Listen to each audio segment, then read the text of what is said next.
And when you knock us down, we're going to get up. And on the way up, we're going to bite a kneecap off. Go ahead and say it, Ed. Go Tigers! When I woke up this morning, I was feeling pretty dangerous. You like that? You like that? F it. Jamar's down there somewhere. In the New Orleans Saints select Marcus Davenport. No! Splash Brothers. Yeah.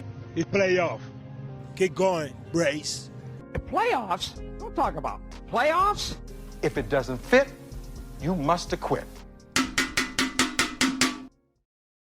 What is up, guys? Dirty Boots Sports, and we are back with episode number 188.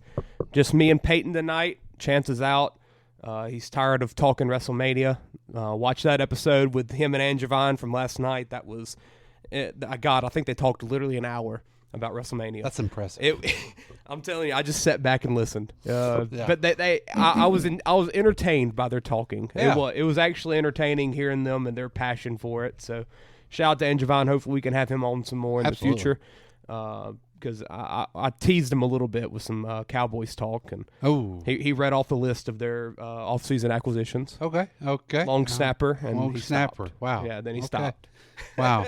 Yeah, that's the only player they got.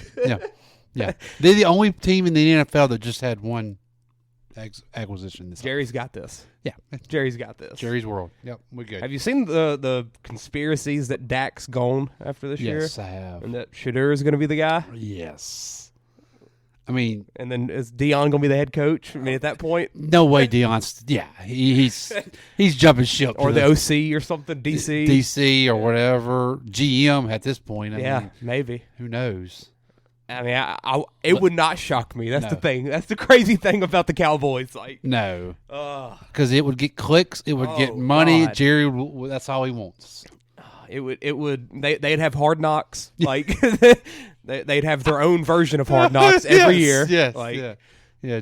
Dallas Knocks, following the star or something. Like they would do it every year. It'd be produced on Cowboys YouTube. It would just and it would work. I would watch. Like it wouldn't work on the field, probably. No. But no, I would watch. It would be entertainment. Yes, absolutely. That's the football talk for the day. Shout out Stephon Diggs. My God, that's a wild situation. We'll wait for Chance for that next episode. that's crazy. Yeah, it's crazy. The NFL's crazy. It's been a wild offseason, and there's a lot of big moves still to be made. And I'm very excited for the draft. Like, more excited I've been for the draft in a while. Yeah, you got some teams that could make a move or two that could change. Like, even last year, like, we had some buzz around the top quarterbacks and stuff, but like this year, I don't really know what's happening. No. Have you seen the latest ideas? I just said that's enough football, but I got to talk a little football. What you got? Have you seen the latest? So after the McCarthy and Daniels pro days, have you seen what people are saying? No. That the draft's about to go Caleb, JJ, Jaden, Drake May. They say JJ's going 2 to the Commanders. Well, I thought I read something where an insider said he knows the GM real well, and it's JJ or it's all they're talking about. Yeah, the Washington will be the same Washington team we've seen for the last. And also in that scenario, maybe that's. I mean, as stupid as that would be for Washington, and I also think it would just not be good for Jaden to there. That had Drake May going 4 with the Vikings trading up. Ooh. That'd be a freaking match mate. Like, that is perfect for them. Perfect. That is perfect. Perfect. Oh God. That's a Los Angeles Chargers on the East Coast type team, because he's a Justin Herbert type guy. Yeah, that's who he reminds me of. I don't get the hate on May, man. I don't either. I don't get it. I don't understand the hate, and I don't understand the love for JJ. No, I don't at all. Like, show me something. He can throw it a long ways with nobody on him.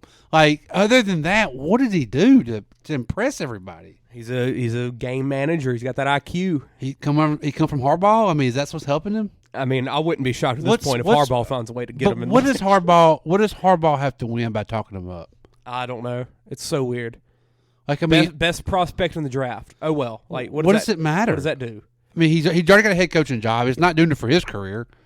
It's not doing it for any way the Chargers would help. Number one draft pick on your on a coaching resume doesn't really do anything. Doesn't do it for anything.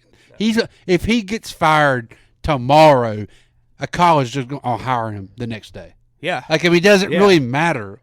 So I don't know why he keeps pushing him. It's very weird. It's like, really weird. McCarthy must have some type of blackmail on Harbaugh's family. Something. Like, because the way that he hypes him up is crazy. I don't remember who did this comp because I hate not to give credit where credit's due, but they said, and I see it, J.J. McCartney is Alex Smith. Yeah, I mean, that's about. But Alex can run some. I don't know. Can J.J. run any?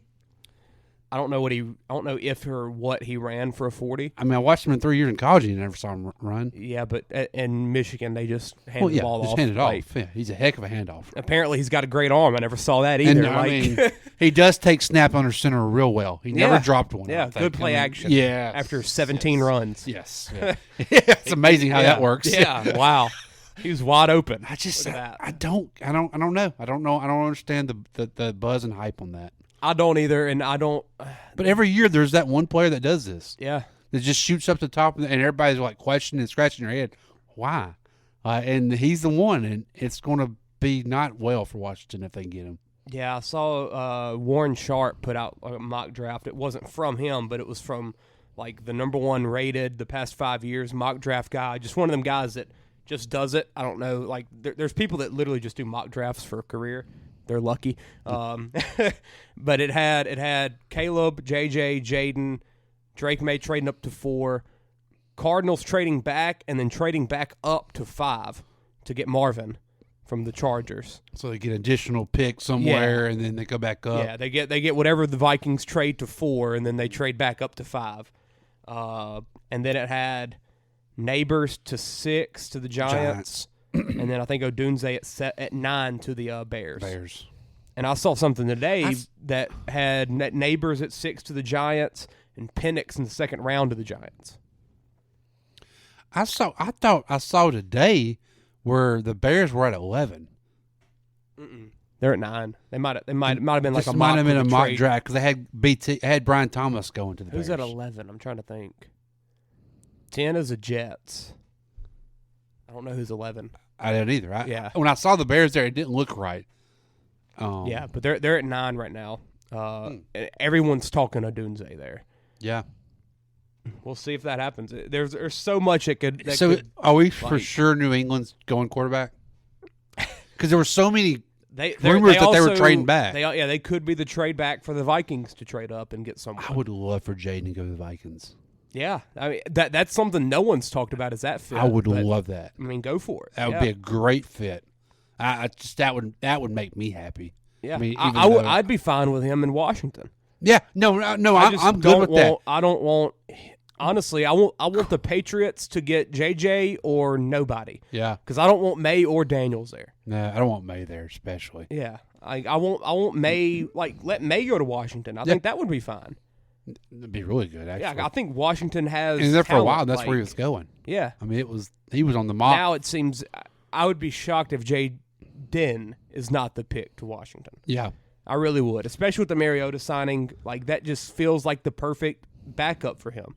But what does Washington have to?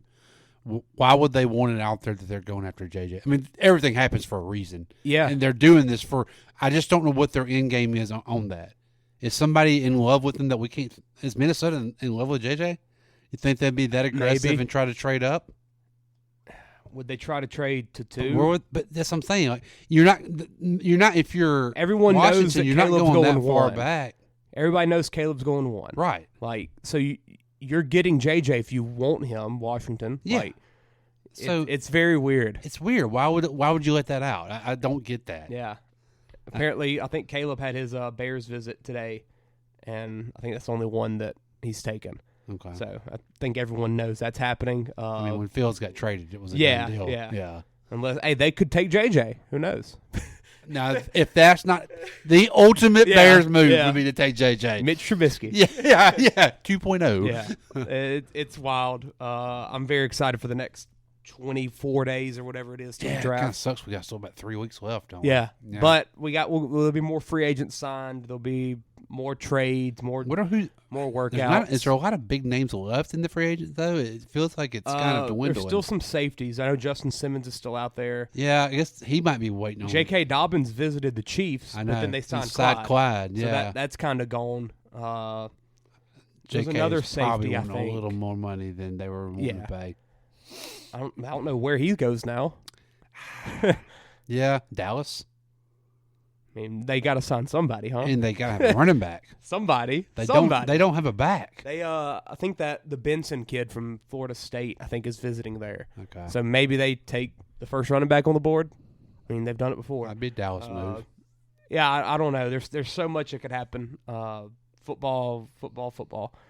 That's 10 minutes of football. Yeah, sorry. We had to though. I mean, March. Yeah, or it was March. But. Yeah, it's April. Like, the football never sleeps. No. At the end of this month, the draft's going to happen. We're going to react to the draft. We're going to start previewing teams. Yeah. Like, Yeah. There's so much anticipation with football. But NBA, March Madness has been a great past couple weeks of basketball, and not only men's March Madness, it's been the women's as well. Let's start with the men though. More star power in the women's. Yeah, I mean, I saw someone today. I think it was. Can you name two guys on the UConn starting lineup? Me? I mean, I've watched. You could, yeah, you before can. their games. Like before their games, I knew Klingon. Yeah, I knew. I think Hassan Diarra starts. I don't know if he does or not, but I knew he was on the team because he played with Papa at A&M. I remembered him, and I knew the Newton kid. But besides that, not really. And I'd watched some of them throughout the year, so I'd kind of known a little bit about their team. And they're going on a 2-year run that might be back-to-back national champs. It's just crazy that they don't have those type of names. That might be what is making them so good. It's like it's more of a culture and coaching thing rather than Coach Cal and getting the best players and we're going on a run, or Duke, either one. Like, we've seen them fail so many times with it. Before you get into this, let me ask you a question. Do you think, which has been the question on hot topic for the last, I guess, since Cal lost, do you think the one and done era is over with? Me and Chance talked about this a little bit with Stacy Johnson the other night because Stacy, huge Duke fan, Duke fan since the 90s, grew up in the hardcore Duke, watching every game era. He said he can't even watch games anymore because he don't really know who they are. And it's interesting because we're not – the one and done era I think is dead.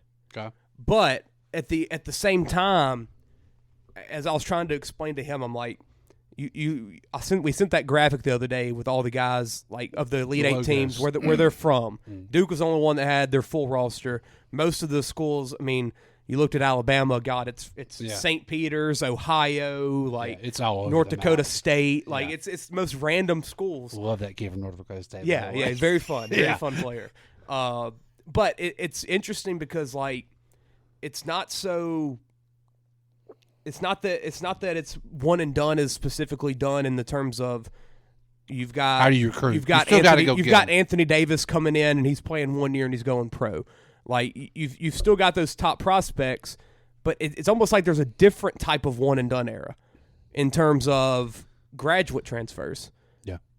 Or not even a graduate transfer, maybe a 2-year starter at Tech that transfers to Alabama, and then he has that big junior year and he goes pro. Right. It's weird because it's one and done era is dead, but it's not in the terms of it's going back to 4 years at the same school. It's your team is going to be filled with veterans in some capacity if you're good. UConn's got veterans. Alabama loaded with seniors. Tennessee, so many older guys.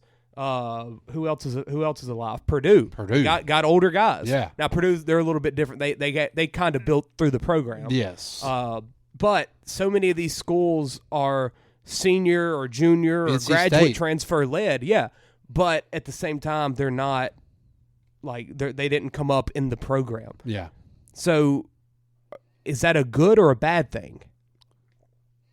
I think it's good for the game of basketball, but at the same time, does it really change much if you're if you're a diehard fan of Duke and you're watching your team and you're not getting, I mean, you're not having Jahlil Okafor, Justice Winslow, Tyus Jones come in and be your star for 1 year and leave, but instead you're getting Dalton Connect, Grant Nelson, Mark Sears come in and be your star for 1 year and then leave. Right. Like, is it better to be rooting for these guys that played 3 to 4 years somewhere else and then finish off at your school than it is for these 18-year-olds to come in and play? Yeah, you're getting a better player. I think you're getting the better player, yes. I'm not on the wagon of one and done's over with yet. Yeah. I think because I want to see all these COVID kids get out of there first. Yeah. You got 22, 23-year-olds playing March Madness right now. Yeah. That you never had before. North Carolina had 25. North Carolina's age is older than Oklahoma City Thunder. Love it. Like, I mean, that and who's the what? Are they still the one in the Western Conference right now? I think they're 3, but they're half game back. Yeah, they're right. They bounce back and forth. Yeah. So I mean, like that tells you a lot. So I still think when the transfer portal happened, I said the number one sport it will affect the most is basketball. Yeah, because it's easier just to grab 1 or 2 players and put on your team, and your whole team dynamics change. Yeah, football and baseball is different. I mean, you can go get you a stud right fielder or center fielder. That's not changing your whole program like a basketball player can. Mm-hmm. It blows my. Is Duke not wanting to do the transfer stuff? Like, are they? Because I mean, they're not. It's like they almost recruit too well to do it. Okay, so I mean I guess that's where I want to get. What do you do? Okay, what's the best balance going forward? You're sitting there at Calipari and he's getting crucified. Okay, so you don't want to bring in the number one recruiting class in the country every year? Yeah. Okay, so you say he doesn't. Say he lacks off. He takes 2 less high school kids. He gets a kid from North Dakota State like the Bama kid. Yeah. He gets him here, and first practice is like, he ain't at this level. Yeah. Like, he looked good at that level. He's not at this level. Yeah. And then you're stuck for a year where he's only here for a year and there's no potential. There's no more development for these guys. Go get me a kid that's coming out of a IMG Academy. Yeah. He comes in here. He's not ready right now. He has the talent, but possibly could be back the next year. Yeah. But North Dakota State kid's not coming back. Yeah, he's 22. He's playing his 5th year of ball. He's done. But it's a hard. You've got a lot more risk, I think, bringing in that 18-year-old from IMG, because more than likely he's a top 50 recruit in the nation. He's going to play that 1 year. He still might go pro, even if he didn't have a good year. Because the NBA is still going to try him. Yeah. Because of the G League and stuff. Like, yeah. It don't matter what your first year of college is. You're still going to be a top prospect. They're going off potential anyway. Yeah. It's so the NBA is the only league like that where like it doesn't even matter necessarily what you do in college. Like Jalen Williams, the Santa Clara one from the Thunder. Okay, so he's got a brother at Jalen Colorado. Williams one, yeah. Yeah. He's got a brother at Colorado, Cody, that came off the bench. The 6'9" kid? Yeah, he's a Williams. freak athlete. Yeah. Good player. Barely scored hardly. Yes. Like But he has you could see it. You see it in Gonna be a top 10 pick this year. Came off the bench at Colorado. Who was not great. No. I mean they not that good at all, actually. No. Yeah. Matter of fact, they got beat in the first 4 in, didn't they? Yeah. No, they won that one, then got beat. They beat Florida on like the buzzer beater, 102-100. Then they lost to Marquette. That's right. That's right. But I mean, not a great run, No. especially because they had a lot of older guys outside of the Williams kid. But it's so interesting seeing that compared to, I mean, God, if you drafted a kid at LSU that was a third string receiver and had 500 yards, because he has potential when he's 21. Like, that's just, it's not going to happen. No. It's not going to happen. In Absolutely the first round? No. Fifth, sixth round. Maybe. Most likely undrafted. Yeah. Yeah. Racy McMath. yeah. Racy McMath. Yeah. God, Terrence Marshall had the best career ever. Yeah. It was like a third rounder. Yeah, exactly. I mean, it's different. I don't know. Like I'm not going to sit there and dog Calipari. He's doing what has been successful for him for 25, 30 years. Yeah. And yes, he needs to go start getting some transfer guys, but like, how do you tell all these 5-stars no? Yeah. Like, I mean, your best method, I think, going forward is like It's say picking a little. Say you're bringing in on average 4 elite high school players every year. Like these top programs, they probably do about that 4. Maybe you cut that to 2, and then you bring in 2 top prospects, 2 top transfer portals. Yeah. Or maybe do you cut it to 3? You bring in three freshmen, 1 transfer portal. Like I feel like you got to start having a balance to where you don't put all your eggs in one basket. Right. Like you don't go full transfer portal, but you don't go full recruitment. No. And it's so weird. It's weird. I mean, Bama's done it. Yeah. Because Bama's got the Stevenson kid. Bama's tweaked it right, in my opinion. Bama's got the Stevenson kid who they told a big story about him when they played North Carolina from Chapel Hill, like reclassified to enter the rankings, and his parents, both his parents went to North Carolina, but he went to Bama because he could play. Yeah. And he's a starter. I think he had like 6 threes the other night in that game against who they played, Clemson. Like he had a great game. But then you look at the other guys on the team. Sears, 4th-year guy, played at Ohio. Estrada, Sears. 4th school guy. Yes. Yeah. Yeah.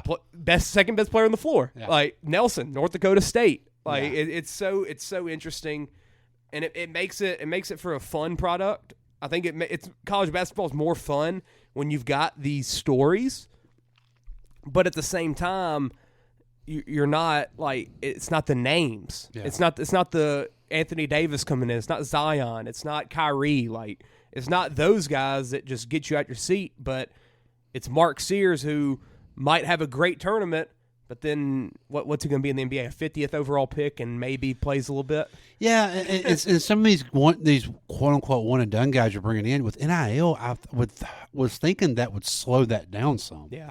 Like but there's so much money in the NBA. There's so much money in the NBA, and even if you go in the G League, I mean, I can't think what the league minimum is, but I think it's still pretty. League minimum is like $800K. Yeah, so I mean, not far off of what you would get, and you would also have the chance of being a two-way guy or something. And yeah, so I mean, and I like me, man. I like how he's kind of doing it. He's hitting the portal some. He's bringing freshmen in. But they're 4 stars that are not, they're here for one and done. Yeah. They're guys that I'm going to be able to develop. They're going to be here 2 to 3 years. Yeah. And I think we're getting back to what college basketball used to be. Yeah. But I just don't. There's the one and dones will never officially go away until the NBA allows the rule 18-year-olds. changes. Yeah. Like whenever they allow high schoolers, that's when it changes ends. Yeah, that's exactly what it is. That's the only way it will way. end. Now you'll start. I think the number will continue to start going down. Yeah. Like I mean, 3 years ago, you probably had how many one and dones? 100, honestly. That think they were, yes. And then would just go undrafted. Yes. Like there's legit probably 100 of kids them every ever year. leaving. You're like, what are you doing, Yeah. man? Yeah. Like listen to whoever is talking to you right now. Yeah. Yeah. I mean, you could even think last year which it worked out for him, but the kid from South Carolina, Gigi Jackson, went one and done, played at South Carolina. Probably should have stayed another year. Yes. But he went pro at I think he was 17 when he got drafted, 18. He was very young. Now he went to Memphis on a bad team this year that pretty much a gap year with all their injuries. And he signed a 4-year deal. God, he's dropping like 35 some nights. He worked out. Like that's the model of that's why these one and done kids want to do what they do. Because they see that, and then they. But everybody's not the best recruit in the nation that he was. Like, no, I mean it just.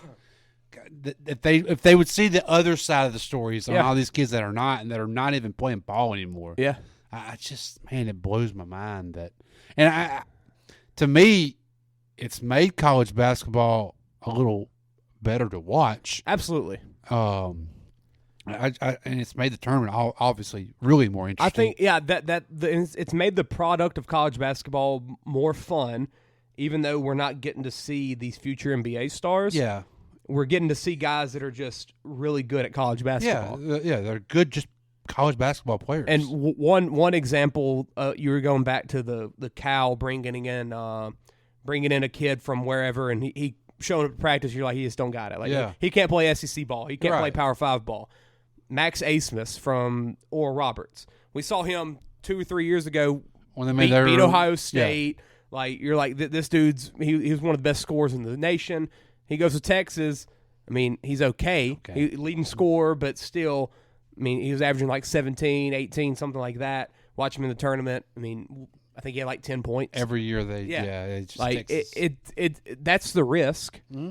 But at the same time, if you're a Texas fan, you watch that kid at Oral Roberts, you bring him in, you're like, we got this kid from Oral Roberts. Like you feel like you know him some. Yeah. Because you watched his tournament run. Like it's different having him as opposed to this 18-year-old from IMG. Yeah.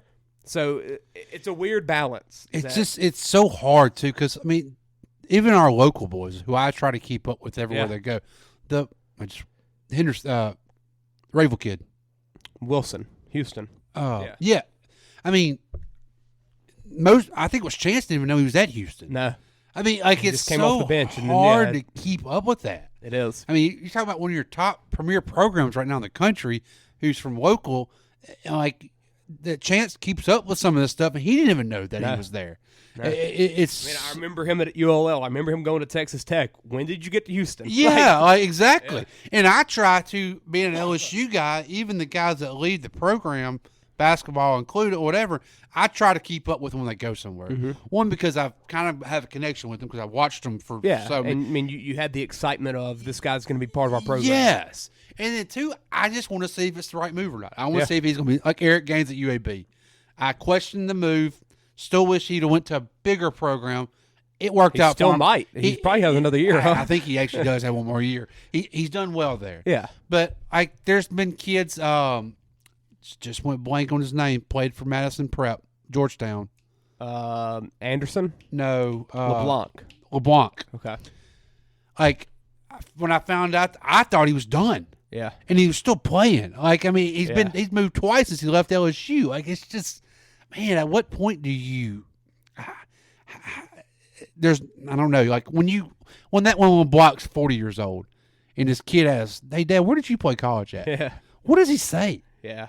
I mean, I played for these 5 schools. Mm-hmm. I mean, like you don't have one. Estrada from Bama. I think he started at St. Peter's, went to some smaller school, and then he went to ECU, and then he went to Bama. Yeah. Think about that. What's your school? Like, which one do you support? Who do you support? Like it's just a weird. It's weird, and I think that's maybe why the girls is kind of a little more successful because they're not doing as much as this as the guys are. Yeah, I mean, yes, you have some. Angel transferred in from Maryland. Yeah, but she's been here she was down there for a couple of years. Have you seen the graphic that's been going around about that draft? That recruiting class. The top 5 players. Yes, yeah. They're the biggest names. They're the biggest name in the sport. Yeah, exactexactly. Outside of Juju. Yeah. Well, I mean, in 3 years you'll look at that graphic and boom, she's going to be there. She's going to be there. Yeah. Like it's interesting seeing that. I mean, that's another thing we can talk about is like, is the women are the women's recruiting rankings like easier to nail like that? I haven't looked otherwise. Well, I don't know. I don't know if you watched that video of the girl that LSU just signed. Yeah, I did. How's she a 4-star only? Yeah. You tell me she's not a 5-star? You think she's does everything. I sent that to my buddy. I said, check out this girl. And he's like, she's only a 4-star? Yes. I don't follow a lot of girl recruiting, but I don't get how that's not a 5-star. Yeah. So, and maybe they don't have as many as, I mean, guys, don't have as many 5-stars. Yeah. I mean, maybe they don't have that number. But I also wonder if we're going back to how we were talking about with the NBA and recruit and draft picks. How so often it's about potential. I wonder if recruiting women, if it's more so like true to the talent at that time, because the WNBA isn't what the NBA is, obviously. Is their women's game more of like their moment? Like, is women's college basketball like the peak essentially? It is for women. It is. So are you recruiting more so for this girl's averaging 35 points in her high school game? She's going to do this in college, rather than she only averaged 20 in high school, but in 4 years she might be that good. Pretty good. Yeah. Like whenever she's 20, because you know you she'll be have good. her. Yeah, You know you have her for that long. So I'm wondering if that's why maybe rankings are better, or I guess so, more accurate in the women's side, because like you've got more like true to the point right then, instead of basing off the potential. Possibly. Yeah. Because so often in men's, I mean, I even know like Jonathan Kuminga for the Warriors, he was a top 5, top 10 type recruit, but he chose G League. I mean, it took him 2 to 3 years of being in the Warriors to reach that full potential. Right. I mean, if he would have went to college at 18 at that time instead of the G League, he probably wouldn't have been anything near what the other guys in that list like were in terms of a college player. Mm-hmm. So it's weird if they just have a different viewpoint in how they rank their players. Possibly. I want to go through. I might do that for like the next pod and like go through the last 10 years. Yeah. Of the top 10s for men and women, and just see which how successul each list was. That'd be really interesting, actually. Yeah, I might do that. Yeah, that would be cool, because like that. Was watching that girl. I'm like, what else can she do to be a more star? Yeah, like I mean, if you're shooting that good, shooting that good in high school and handling the ball that well. I mean, she looked like she was playing with those girls. I've watched a lot of women's high school basketball. It gets rough. It gets really rough. There's none of that when we just watching that video. No. Like, I don't get it. I don't know. I don't think I've ever seen Caitlin Clark's high school. I haven't film. either. Yeah. I would like to, because I'd like to see where she was at now. And then you to watch now. that girl, and it's like you're watching Caitlin Clark. That's exactly what I felt like. Is that Caitlin Clark already having the Steph dynamic? Is that said again now? Is that Caitlin Clark already having the Steph dynamic on, like, she's changing the game? Feels like it. Is it happening that quickly? It feels like it, I mean, yes. she's been in the spotlight 2 years now. But it feels like because that girl was shooting just like that Caitlin does. I mean, I think when I said it, I said left. this the other day on Facebook after the Iowa LSU game, I said Caitlin Clark's the closest thing I've seen to 2016 Steph.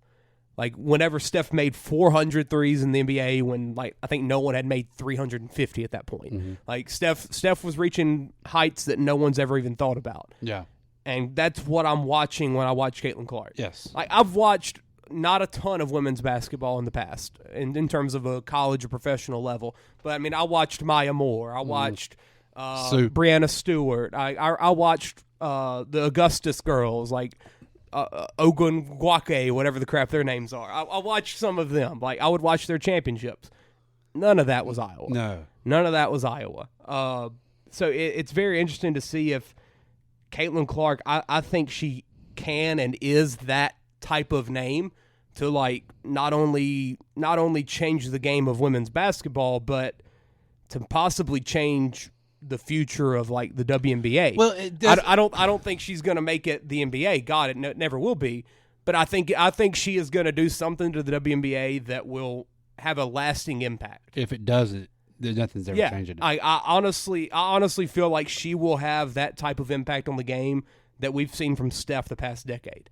And for me to say that as a Steph fan, like that, it's pretty bold. It makes sense for girls to do what Caitlin's doing, because not all of them have athleticism. Yeah. Well, I mean, Caitlin's got athleticism, don't get me wrong, but what she's doing, it's a lot easier to be Caitlin than it is Brittany Griner. Yes. Yes, absolutely. I mean, it's a lot. Even being Angel Reese, put up 1,000 shots in the gym. Yeah, not every girl's 6'4". Yeah. Like, I mean, like that. What she's doing is just worth it. Now, yeah, Caitlin's doing it at 6 foot, 6'1", yeah, whatever. She's got a little size so to her. It's a little bit different. Yeah. But I mean, Paige ain't that tall. No, is she's she? short. She's a little bit shorter. Yeah. So, and it don't even matter about the height. No. Like, if you can shoot, you can shoot. You can shoot, absolutely. Yeah, I mean, if you can handle the ball just good enough to get you just a little separation. Steph was 6'3", going against 7-footers. Exactly. So you can be 5'7", going against 6'4". I mean, that's why Steph got so popular, because Yeah. just a regular kid in school said, I could do that. You're watching the TV and you're like, I can be Steph Curry. I can do that. Girls are watching the TV saying I can be Caitlin Caitlin Clark. I can't be 6'8" and jump out of the gym. No. But I can be a good shooter like that and handle the ball a little bit. I mean, that's just practice. I mean, it doesn't. I mean, you think back to 2010, 2013, whenever that was, Brittany Griner at Baylor. everything we ever heard about women's basketball was Brittany Griner just did another dunk. That was like the moment. The moment, yeah. Now it's like Caitlin Clark just shot from the freaking logo. Yeah, yeah. And it's so interesting seeing that change in culture, I guess. And there's no other way to look at it than Caitlin Clark. No, I mean that's just it's fun. Yeah, it's fun, and I hate she's leaving. Like I still can't figure out why. I mean I don't know what could her brand get any higher than it is right now though? No. Like could she have gone another year and those ratings and the ticket prices climbing. Could have gotten that much higher? I think they keep climbing. You think? Mm-hmm. Yeah, absolutely. I mean, look at last year versus this year. Yeah. I mean, I think next year would be just the same. Really, if her, Angel, the Page girl, Juju, the Cordova, the big girl for South Carolina, why wouldn't they all just come together? She's leaving as well. She's leaving. Yeah. Like, why don't they just come? Hey, guys, look at this momentum we got. Let's come back. Paige is coming back. Paige is coming back. Juju's will be back. Paige had so many injuries, it makes sense. Yeah, absolutely. But why not just say, let's do this one more year and see how much more we can really grow this thing? Yeah. I mean, I wonder if that also going to like their programs they're at. UConn's a dynasty. Like UConn, has there ever been a player leave early? No. I mean, Brianna Stewart, she played every freaking game she could. Yeah. South Carolina, they've been a name for 5-10 years now, but it's a little bit different there. LSU, we know. I mean, it's new. It's new. Iowa, they've been okay at women's basketball. Yeah, that coach has been there for years. Yeah, She's kept them relevant, but not. But it's not what it is now. No. So I wonder if that has something to do with it. USC girls never been good. Juju shows up, now they're good. Juju's going to leave in 2 more years. Yeah, she's gone. Or transfer. I could see that before she goes to draft. Really. But what's the step up in terms of brand for her? Her going to UConn? She wants to UCLA? win a ring. South Carolina, LSU, UConn. Yeah. Getting to that program with the coaching figure to go with it. I mean, that would be and her recruiting class. And with the recruiting class that's coming in. Yeah.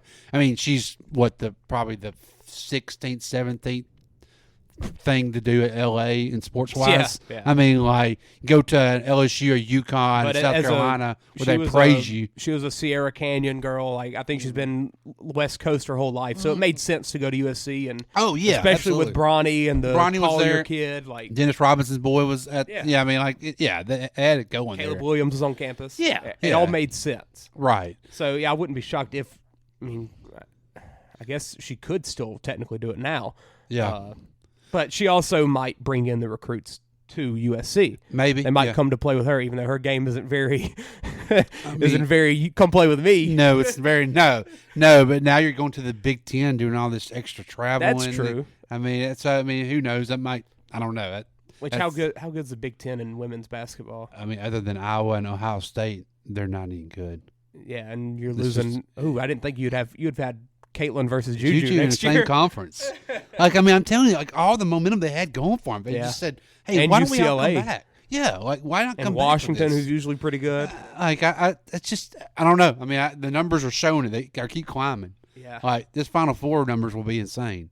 I don't know if they'll break what they just did against LSU. Is just a lot of storylines and a lot of 12.3 is a big number. It is. It's pretty insane. Big number. Yeah, like I think it's.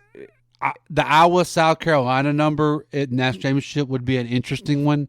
12-3 is a big number. It is. I don't know if it would break that, but it would be close. She's broke the record for every round so far. I mean, if Clark, I think the UConn game will get numbers as well. That would be an interesting. Everybody knows Paige. Everybody knows her. And it's UConn. Yeah, absolutely. They hadn't been the same UConn in the last 5-6 years, but it's still UConn and Geno's there. I'm also wondering. People were thinking this was Geno's last year.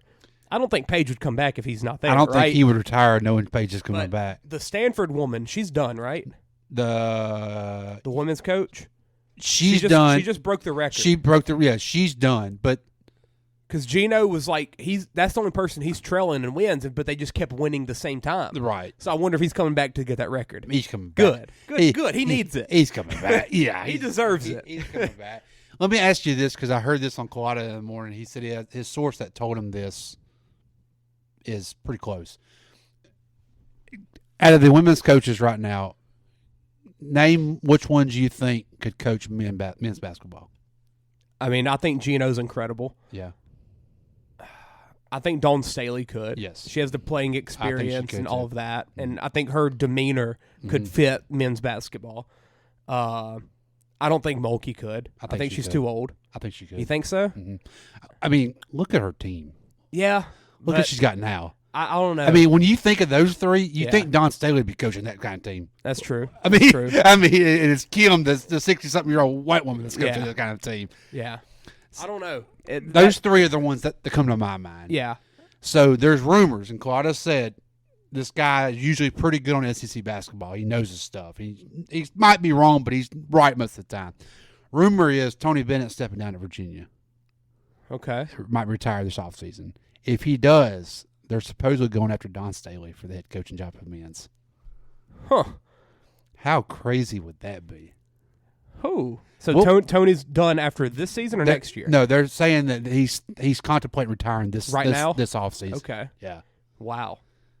If you're a boy coming out of high school, I think Dawn could get that respect from you. like that would be crazy. And I mean, you'd have all the spotlight in the world playing for her. Yes. I mean, at some point, it's going to happen. Yeah. I mean, I think Becky Hammond was very close with the Spurs and all that. And well, who's to say she still doesn't come back? Didn't G League just hire? The G League just had the coach of the year. It was a woman for the Stockton Kings. She went like 24-10. But yeah, I mean, it's going to happen eventually. I think Dawn would be the one to take the jump, but at the same time, would she leave South Carolina? That was my thing. She's got so much ties to it. Why would she? I mean, what you just built there, it'd be hard. She played there too, right? She played. I don't think she played there. Oh, she didn't play there. She might have. Look that up. I can't remember that. She was a good. Play at UConn? She was a good player, but I didn't think she played at South Carolina. She played at Virginia. Oh crap! No. Okay. I did not know that. Because I've known that she was like relevant whenever she played, but I didn't know what school. Like I didn't think South Carolina was good in the 90s or the 80s. No, they were. I didn't know Virginia was good in the 90s or 80s. I did not either. Might have just been good because of her. Yeah. Because who was it? Bob Ryan. Did you see what he said the other day? Bob Ryan, the old white man that around the horn or whatever he does. He came out and said, or PTI. He does PTI. He was like, yes, Caitlin Clark's good, but she's still not the point guard that Dawn Staley was. And, like, yes, Angel Reese is good, but she's nothing compared to Lisa Leslie or something like that. Like, he was like, college basketball's been great for women's for decades. Just some random old white journalist take that he's going to throw off. Yeah. But whenever he said that, I'm like, where the crap did Dawn Staley even play? Like, I knew she was good, but to have that type of level, apparently she was 2-time Naismith Player of the Year. Holy At cow. Virginia. See, I didn't know that. I thought that was a weird spot when they led them to the national that. championship. Wow, I've just always thought it was Virginia. Shit. I mean, they're nothing with women's now. She had 3 Final Fours in her playing career. Yeah, holy crap! 3 Final Fours, 1 national championship game, and 2 Naismith Player of the Years. Wow, she was a player. And then a 6-time WNBA All-Star and on the anniversary teams. She was a baller. I always talk about how good she was. Yeah, I just never. Yeah, exactly. And I've never known what school. Like I always thought either she's a South Carolina girl or she was at UConn or something. You know, went through the Tennessee, system. Yeah, like someone big. But yeah, so if she's a Virginia girl, that would make sense. Woo! That would make a lot of sense. And she's from Philly. I knew she's from Philly because she's always supporting the Eagles. She got and the Eagles stuff. Yeah. So, I mean, man, she could recruit up there. That would be interesting. Well, that makes the rumors a lot more, more possible. Yeah. I think she could do it though. Yeah, I think she could. And I see Bennett retiring because the game's past him. He's something's got to change in Virginia, right? I mean, that's the Does Iowa. Beekman have another year? That is God, dog. I mean, they're the Iowa basketball, football wise. Absolutely, there's no better comparison in sports than that. I mean, that is the. So I just, and I don't see him being real big into all this NIL and it doesn't seem like he's big in transfer portal either. I don't see them going to get anybody. So, They brought in the what was their names? Groves or Graves? One of them. You remember there was two of them from Washington State a couple years ago, and then one went to Oklahoma. I forgot about that. And then he went to Virginia. Okay. So I think they both had like long hair at the time. They don't now. But I whenever I watched them play this year, I was like, Groves, I know that name. And so that's the only Portland he's done was a 6'9" white man. Shocker. Fits the system there. But I could see Staley doing it. Yeah. More so than anyone in women's basketball. Yeah. And also, after those three names we mentioned, I can't name another coach. No. But I know the Stanford woman. The Iowa woman. I don't know. Is Iowa McCaffrey? No, that's the men's coach. No, yeah. And I don't know the Iowa's coach. I can see her, but I can't think of her name. Yeah. But, I mean, those three, I think, could all do it. I mean, I really Mulkey's would be most interesting. Yeah. Because I don't know. I think they'd be scared of her. They could be, but at the same time, like. But she knows how to not, like, she knows how to turn on and turn off with the players. Yeah. Like she knows how to push the button, but don't push it too much. I mean, in terms of X's and O's, like Gino, her game plan, I think, could translate very easily to she the men's coaches game. a X's and O's men's type game. Fast paced, everything like that. One-on-one, pick and rolls. Yeah, absolutely. I could see her coaching college before NBA. Yes, yeah. I could see Dawn and Gino coaching men's. Yeah, I could see them both in college and NBA. Yeah, I could too. Yeah, especially Gino. He's got but Gino's not, and it showed in the last 5-6 years. Gino hasn't adapted well in this new era either. Yeah. In the NIL and all that stuff, he's fallen back, and he's actually spoken out loudly about it for the last month or two about it. And how old is he now? Man, he doesn't look like he's aged much, but he's got to be in his mid-60s by now. 70. 70, okay. So, yeah, it makes sense why he's getting near the end. Oh, yeah, it does make sense. Hey, he was an assistant at Virginia in the 80s. When Don was there? A little bit before. Okay. 3 or 4 years before. But so, apparently, Virginia was relevant. Virginia was good at basketball back then. Yeah, apparently. Yeah. Hey, and maybe that's a connection for Gino to get the – are they going to interview Gino and Dawn? Yeah. I mean, might as well. Might as well. What do you have to lose? That you'd get some names at least. Look at You'd earn some attention. Look at that career record. 1,213 and 161. 161 losses. There's people that want to get that. Jesus. I mean, that's unreal. You'll never see nothing like that. No. Since 85 at UConn. Look at that tournament record. I mean, what do they do next? How do you hire after him? I think I'd close the gym. that was it, folks. I mean, 28 conference regular season championships. God. 23 Final Fours, 11 championships. And he hasn't had one since 2016, which doesn't even feel right. Doesn't feel right. Feels like he's had one the last 3 years, even though they haven't been as good. Final Four from 2008 to 2002. 22. Yeah. I mean, 2022, yeah. Good like that's what, 15 years? Yes. 16 years. He's one of one. They did some just unimaginable stuff. But yeah, it's college basketball is in a very interesting state, but I think it's actually in a good state right now. I really do, on both sides. I mean, the women's game is more popular than I would say it's ever been. It's ever been. Like even though the numbers are breaking every record, but I don't know exactly what it was like in the late 90s or something like that. Put it this way. We've sat here and talked about women's basketball tonight. They talked about it all week on every show you turn it on to. Mm-hmm. And there's an undefeated team that gets not talked about once this week. Yeah, South Carolina. Yeah, and they've lost one game in 2 years. I can name you one girl from their team. They've lost one game in 2 years. I mean, it's just it's kind of like UConn boys in a way. Yeah. I mean, but like it's just crazy that just shows you the star power with Angel and Caitlin Clark and Paige. Like it's just Juju and really it's Clark and Angel. Yeah. To me, them two are kind of Clark and then Angel's right below her, and then they're kind of carrying the torch for all of them, in my opinion. Yeah. Shows with the 12.3 million viewers. It's insane. But yeah, it's nuts, man. It's crazy that it's a shame that the NCAA couldn't freaking put them in the right brackets where the Final Four would be.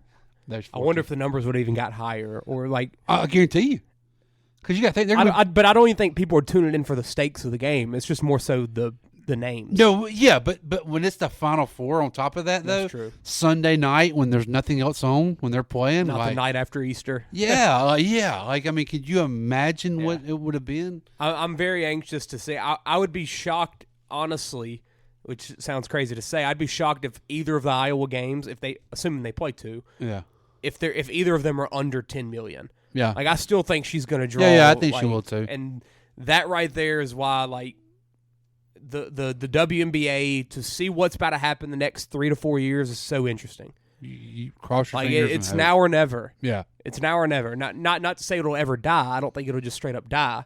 It's all going to be about marketing. If it's going to take a jump, it's now. Yeah, and it's going to be how you market them. I mean, you got to get these girls out there, and you got to push it. Because she's going to the team with the girl from South Carolina last year, the Boston girl. Mm-hmm. Like they're going to be in Indiana, good basketball state, great basketball state.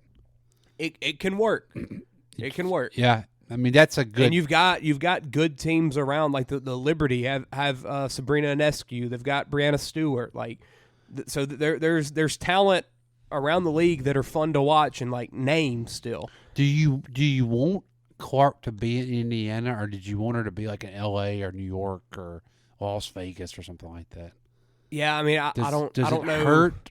More her being in a. If she's doing what she's doing in Iowa, that's what I was wondering. I mean, I wouldn't think, but I mean, when you only have 12 teams in your league anyway, it's not like you have that many options. But yeah, I wonder if they're thinking, "Crap, I wish she could have been in the Big Apple." On the Sparks. I mean, just Las Vegas Aces or something like that. Which trades happen like. They'll just happen regardless of your situation. Yeah. So something could happen.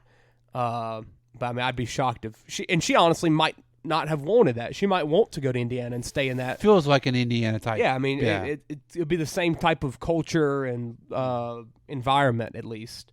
I mean, Indiana's got some fun stuff going on there, man. The Pacers are interesting. Indiana State. Have you been watching them in the NIT? Yeah. Which. Something I found out: the NIT doesn't go to MSG. No, that sucks. I know, but it's freaking home court for Indiana State. Yeah, it's in Indianapolis. Did you watch my boy with the goggles? Oh yeah. Have you heard his nicknames? Oh, it's insane, man. Larry Blurred. Kareem Abdul-Jabbar. Yeah, Kareem Abdul. Milk Chamberlain. Yeah. There was one for Steph too. I forgot what it was. Like, those are awesome, man. I'm glad they went on that run just to screw the NCAA some more for not leaving them the tournament. Yeah, exactly. We got Virginia though, and they're actually pretty good. Yeah, they are. Virginia. Also found out Indiana State has a football team. They played Indiana this past year. Really? Yeah. I would love to see their jerseys. I bet they're good. Really? Indiana State's also a school where a former local went to play basketball there in West Monroe. The Dwayne Lathan kid. Yeah. Mm-hmm. I'm about to look up the football team jerseys. Played pretty good up there too. Yeah, I remember he had that dunk that went crazy. Yes, I forgot about that dunk. Let's see. Yeah, I mean the jerseys are pretty good. They have good colors. They don't have bleachers on the other side. Oh, they do not. That's nice bleachers on the one side, though. It is. I mean, they do have good colors. Wow.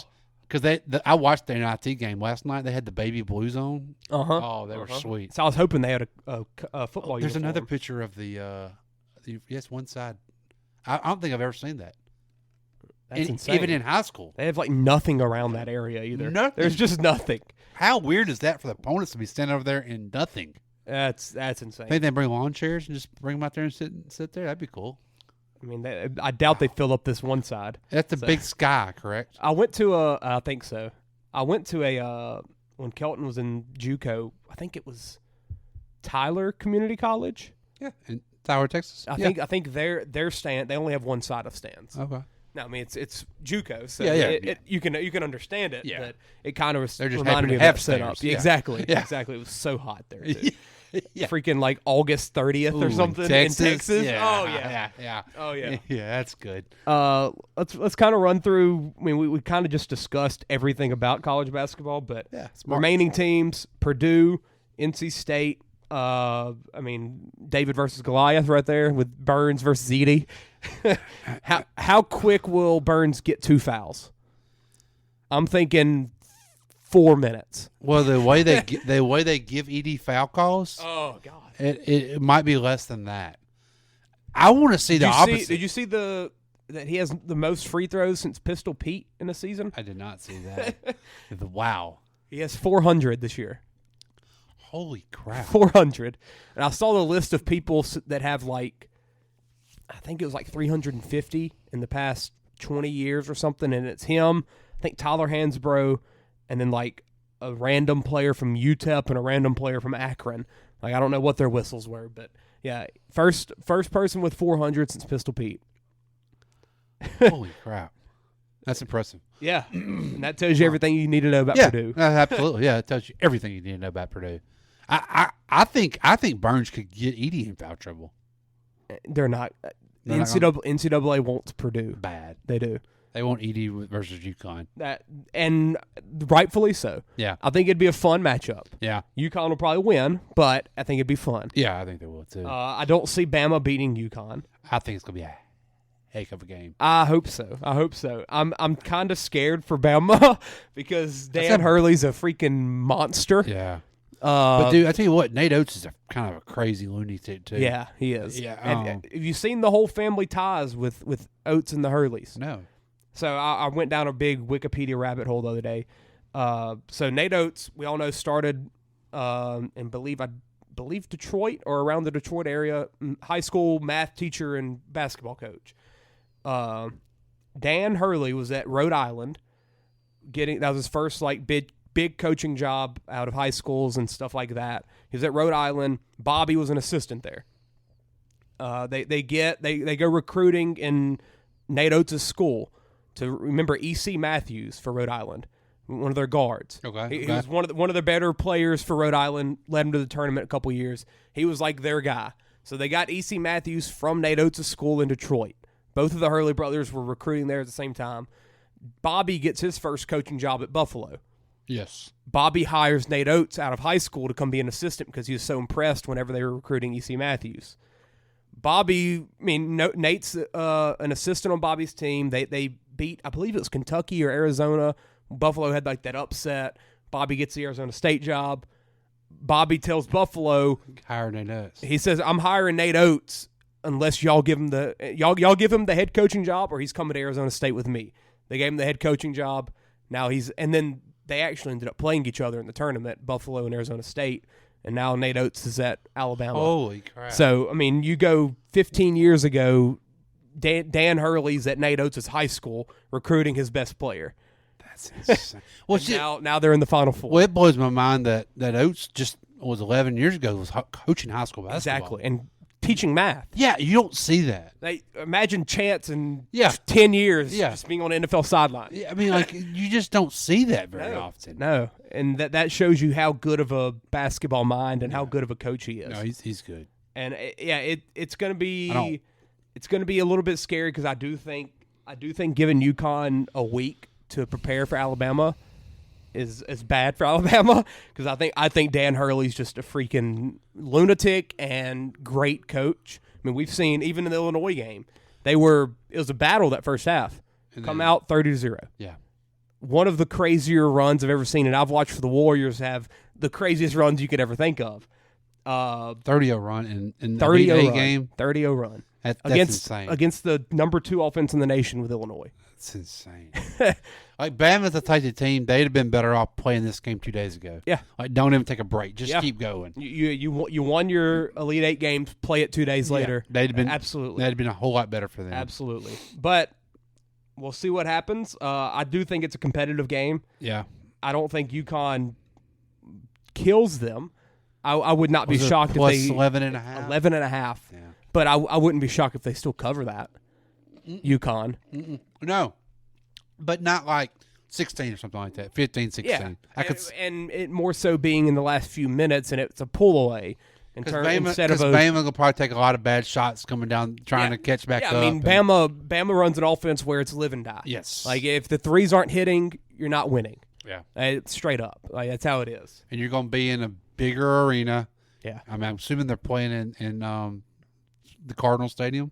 Is Is that where they're It's playing? got to be, yeah. It's at Arizona, so I'm assuming. Yeah. That got windows in the background there. It's going to be a different environment for Definitely. sure.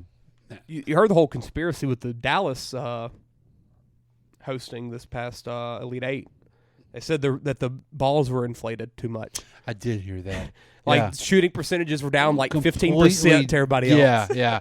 There was a lot. Well, did you see the highlight videos of the guys dribbling it? Yeah. Oh, they're going over their shoulders. I mean, they were just normal. They just bounced up over Yeah. their shoulder. It's crazy. Like you don't ever see that very. And That was there's a Duke lot trying to of rig it.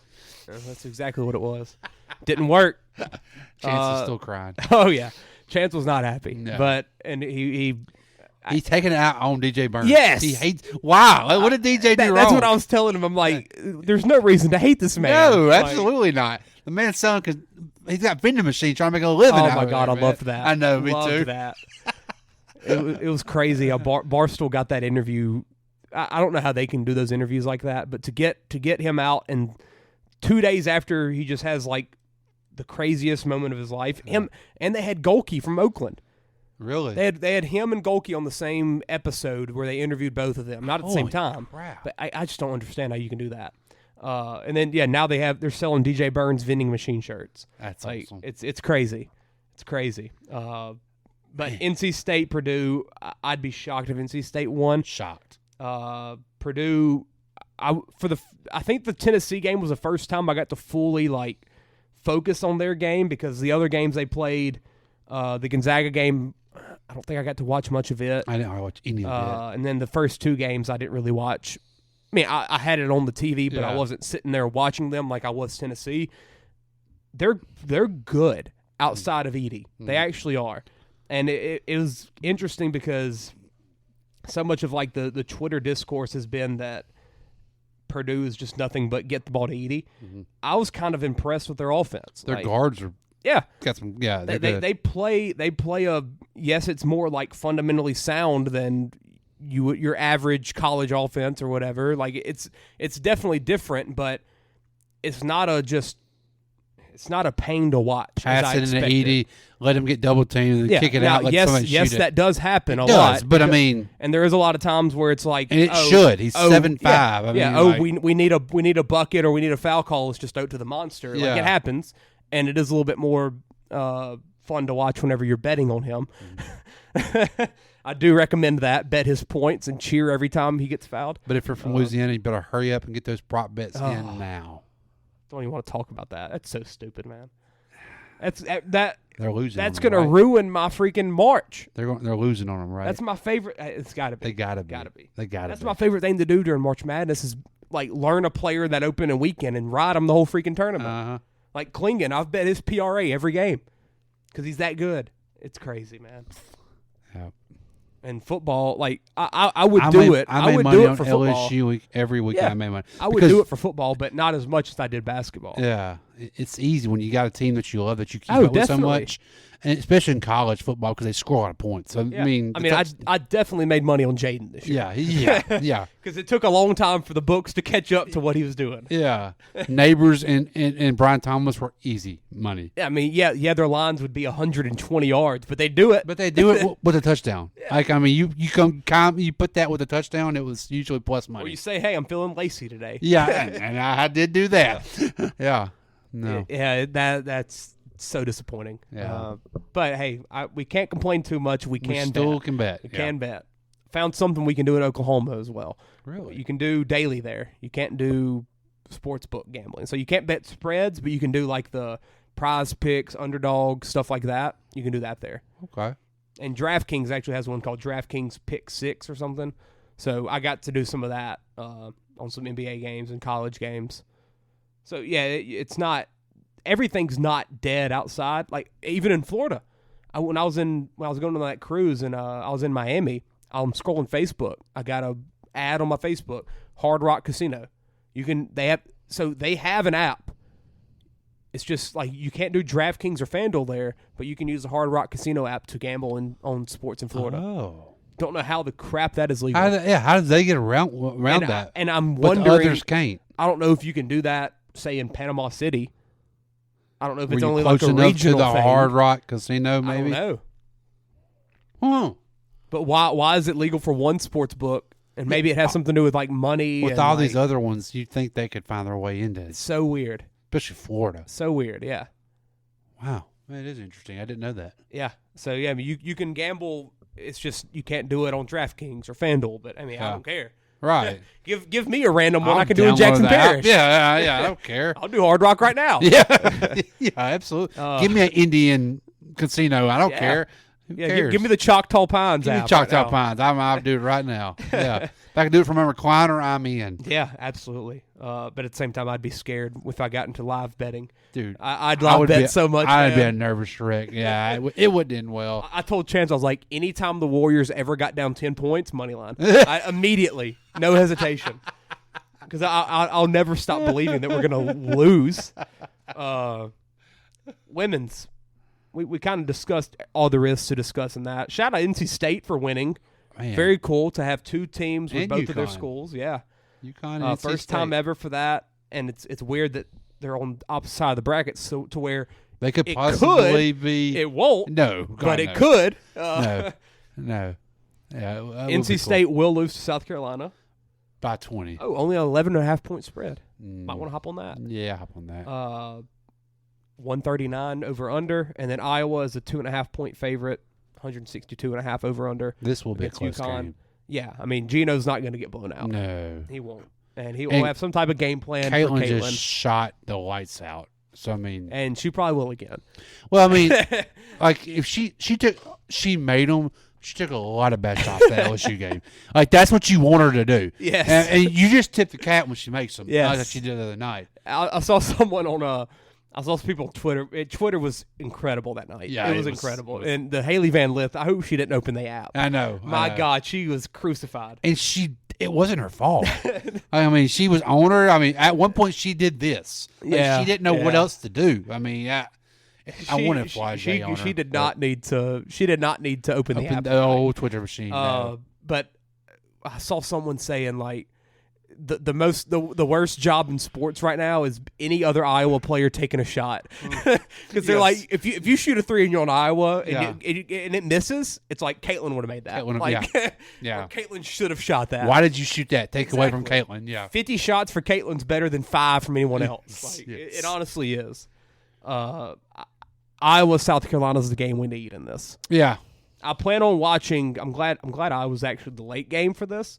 So I think that'll make me tune in even more on a Friday night. Maybe I'm done with whatever I'm doing before the 6 o'clock game. I do plan on watching Iowa, UConn, and then I do hopefully get to watch Iowa versus South Carolina. Iowa, South Carolina. Yeah. Surely. It needs to be. South Carolina's going to want that revenge. So I wonder what made them change it this year. What you mean? Last year it was Final Four Sunday night. National Championship was Tuesday night. It was the night after the men's. Oh, yeah, it was. I wonder what made them go back to Friday, Sunday. I thought that was weird last year. And I mean, it did good numbers. I don't know why they switching it back. Now it's Sunday at 2 o'clock. See, that's a terrible. Why not Sunday night? What do you have to compete against? Freaking Sunday night baseball. And it's on ESPN. It is. This will be on ESPN, isn't it? Yeah, it is. Holy crap! You can't have one night not have Sunday night baseball for that. Let me see who they got. Probably Shohei. It's probably I mean, that just blows my mind that. And I remember we talked about Astros Rangers. I mean, we talked about that, which the game will blow the numbers out of that game. Rangers and Astros. Oh, it will. Yeah. We talked about the last year. We was like, well, maybe they wanted to it was Sunday night baseball they got away from. Yeah. But why would you do it 2 o'clock, man? I mean, yeah, because LSU's semifinal game was Sunday afternoon. Sunday right? afternoon, yeah. Both Final Four games were Sunday afternoon. I just don't get why you would not. I feel like you're missing out there. Friday night, that's a good time frame. I will give you that. I'm wondering. I'm trying to see. There's got to be a reason, right? There's got to be, because that was the first time I ever remember them doing that last year. And my God, it got great numbers on Tuesday night. Because I mean, what else are you gonna watch on a Tuesday night? It says important changes may be made in the future. I wonder what they're considering after this year. Well, you know, ESPN just bought this It's possible the first 2 rounds will no longer be held on campuses. Really? I thought that's been a good move. But also it might make it to where there's more upsets if you go to neutral. Yeah. And with I just don't think with the way the games, with the way it's growing now, you're starting to see more. Middle Tennessee crap about had LSU. There wasn't blowouts anymore. No. But that Middle Tennessee team was 34 and 3 or something like that. Yeah, they've played Tech the past couple years, and they're pretty freaking good. That coach has been there forever. Yeah. I don't know. I don't know why they did that. I wish I could find an answer. But yeah, we need South Carolina, Iowa. Yeah, you have to have that. Yeah, you want that. I mean, I don't think they'll beat South Carolina, but it'll get your expect. I mean, it'll get you to the TV and watch it. Definitely. I still say that South Carolina beats them by at least 15. I'll take Caitlin Clark's over on points. I don't care. Yeah, that's or my over favorite on thing shots. to watch. Can I take the over on shots? What means that you can't parlay anything with women's player props. You can't parlay anything. Because I was trying to do a parlay with like some points and rebounds from the players from the LSU game. Can't do it. Couldn't. You could bet them individually though, which I'll take that. Because last year you could hardly ever do that. Yeah, you could barely do the freaking money lines. Yeah, exactly. Yeah. Anything else with college? I think we've had some good discussion on college. Yeah. The state of college basketball. State of college basketball. I mean, it's changing in front of us. Can't think of anything else. It is, and I think it's an exciting time. Yeah. It really is. Not only for the men, but for the women. It wasn't a lull for the last 4 or 5 years. I mean, really, it really has been. There was a stretch there where the one and dones made it really exciting. The Anthony Davisons, the Zions of the world that were coming in, but you haven't got those players in a while, and it's been really a dud. Next year, you'll see it with the flag kid at Duke. Yeah, that'll be and I've seen people talking about that, how he looked like a Duker at the McDonald's All-American game last night. He does. Yeah, but I've seen that next year you've got those like top guys that are going to be there, and they're going to be the future of the NBA. Yeah, like you've got him, you've got Ace Bailey, who I believe is going to Rutgers. I think he's one of the Rutgers guys. The Harper kid. Yeah. And I listened to a guy this morning just raving over him. He said he's for sure one and done. Yeah. So, I mean, like all those guys, apparently he it's balled different. Out in the McDonald's game last night. Oh, I'm sure. And I think UNC's getting a couple of guys that were out there. So we're going to see those guys, but at the same time, the veterans and the 4-year, the 5-year guys, those are going to be the most fun stories come March. Yes. And those are the guys you're going to want to watch. The kid from Oakland. I mean, come on. Yeah. How could you not love that? Incredible. Man, we've been shooting in a D2 gym for 4 years. And he makes 10 threes. 10. And then has, I think, 10 to 15 NIL offers, he said, the next day. He was in a commercial literally the next day. Yeah. Buffalo Wild Wings. Yes.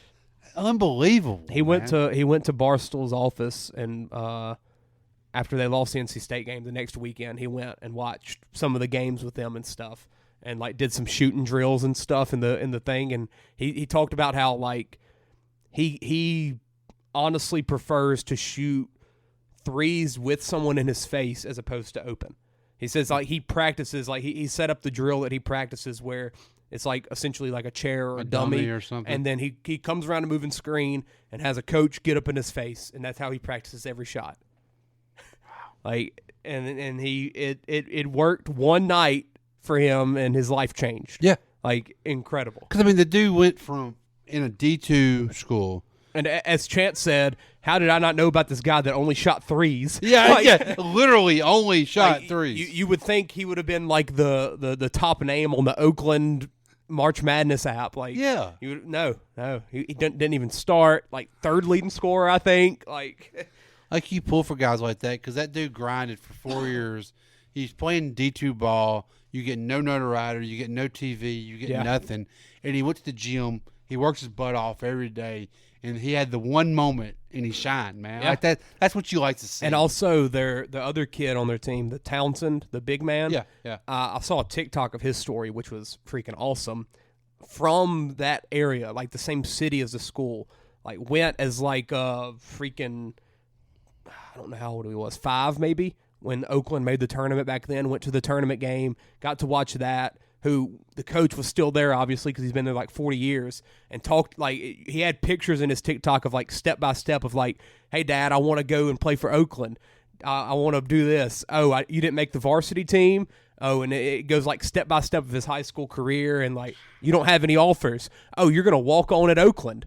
So he walks on at Oakland, and then he becomes a star his senior year and gets that first win for Oakland in the tournament. That's awesome. Like, yeah, you watched 20 years ago, and you're like, I want to be on this stage and get that win for them, and you freaking do it. Do it. And I saw today he's entering the draft and portal. So I guess he has that COVID year. Mm-hmm. I mean, good for him. Yeah. Yes, he could probably stick around, but at the same time, like, you've got that name. Take your now. chance. Yeah, take your Go. chance. You did for your school and your city what you needed to do. Mm-hmm. Like, it's really that's what's the best about March, man. And I know he won't, but I wish that coach would get an offer somewhere a little bigger. Yeah. Just to, I mean, he's been there that long. Yeah. He's not going nowhere. But I mean, that dude's been grinding his butt off for 40 Oh, yeah. years at a school like that. Like that's cool. That's the man. best part of March. That's Is what these stories. It's just there's nothing like it. There's nothing like it. Do we want to talk some NBA? Whatever you think, whatever you want to do. Yeah, let's do a little bit of run through. Okay. Just looking at the standings, and I guess we can talk. Let's try not to be like last year, where we said the Nuggets are the Vikings, and then the Nuggets. We led them to that. Yeah. They So owe who do us we want that. to lead this year? The Pelicans. Well, I actually have one, Charlie. Okay, it's not necessarily a team; it's a player. the New Orleans Pelicans. No. are. Okay, I got a comparison. The New York Knicks. Okay. Jalen Brunson and the New York Knicks remind me of, was it 2017, 2018, maybe a little before then. Remind me of the Boston Celtics with Isaiah Thomas. Okay. The way they play, the style of play, yeah, it's great. It looks good regular season. Come playoff time, the little guard coming off pick and rolls, I think gets shut down. I don't think it works when it comes playoff time. They remind me just like Boston did of that team. Because Boston had, I want to say, Avery Bradley as a guard on that team. Oh, definitely. And he was there forever. And they weren't that great. And it was New York, Tatum and Brown were there, but they were young. yeah, New York doesn't really have another great. Hey, Dante DiVincenzo, who's having an incredible year. He is having an incredible It's year. crazy. But like, do you trust him come playoff time? Just like you trusted Avery Bradley for the He's Celtics? a good player, but I mean, not to be a number 2 or 3 on your team. Yeah, I mean, that's who I feel like when I'm As they get healthy, though, they're going to be scary still. I feel. Tip, Brunson to me is one of the. I like Brunson. I a love lot. Brunson, and I am so shocked that this is working the way it is. Blows my mind that it's working with Tips, especially. It is like it's a match made in heaven, and I don't know how. Like whenever I watched him in Dallas, yes, he's a good player. I laughed at the signing for the Knicks. It was a 4-year, 80-something. Like you thought, no way. Way too much money. Way too much. Way money. too much money. Brunson can't be a 2. Yeah. Brunson's going to be a. Brunson was a 2B. He could be a 3 facilitator. Yeah. But this dude's a 1 averaging, 25, 27 points a game now? Yeah, 27, I think. Like, it is. It's insane. I love it. Because, I mean, who doesn't want to root for 27.8 points a game? 6.6 assists. Like, who doesn't want to root for Brunson? Like, he's fun. I mean, likable guy. I love his podcast he does with Josh Hart. The Villanova aspect of the Knicks is very cool. Yeah. Mikal Bridges has to go there eventually. He just has to. So I'm low key rooting for the Knicks. I am too. I mean, Yeah. watching because that Now, Boston if team was they- good. Yeah. With Isaiah Thomas. If they draw the Magic first round, I'll take the Knicks. And that looks like the matchup right now. All day. That's a sweep. Now, probably. Knicks versus Celtics. Knicks could give them some hell though. They would. I mean, It'll go 6. Thibodeau It'll be would tough. have a game Yeah. plan for a Brunson. I mean, for a Tatum and That'll be fun. Yeah. So the NBA right now, it's so competitive. There's so many teams. There's so much freaking talent. I'm so excited for these playoffs, but I just feel like it's going to be Celtics versus the Nuggets. Denver. Yeah, I agree. It feels every so time inevitable. I want to look at it and be like, oh, they can be, and then I'm like, But they're not beating Denver and they're not beating Boston. Yeah. The first 2 rounds could be fun because there could be some good games, but in the end, they're not going to beat Denver and they're not going to beat Boston.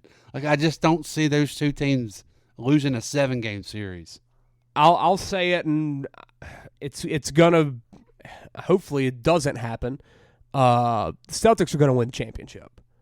They're going to win the championship. This is the time for the Celtics to win the championship. If it doesn't happen now, my God, when are they doing it? Well, I remember when we talked a little preseason before season started, we talked about, yes, this Boston team looks good, but they don't have no depth.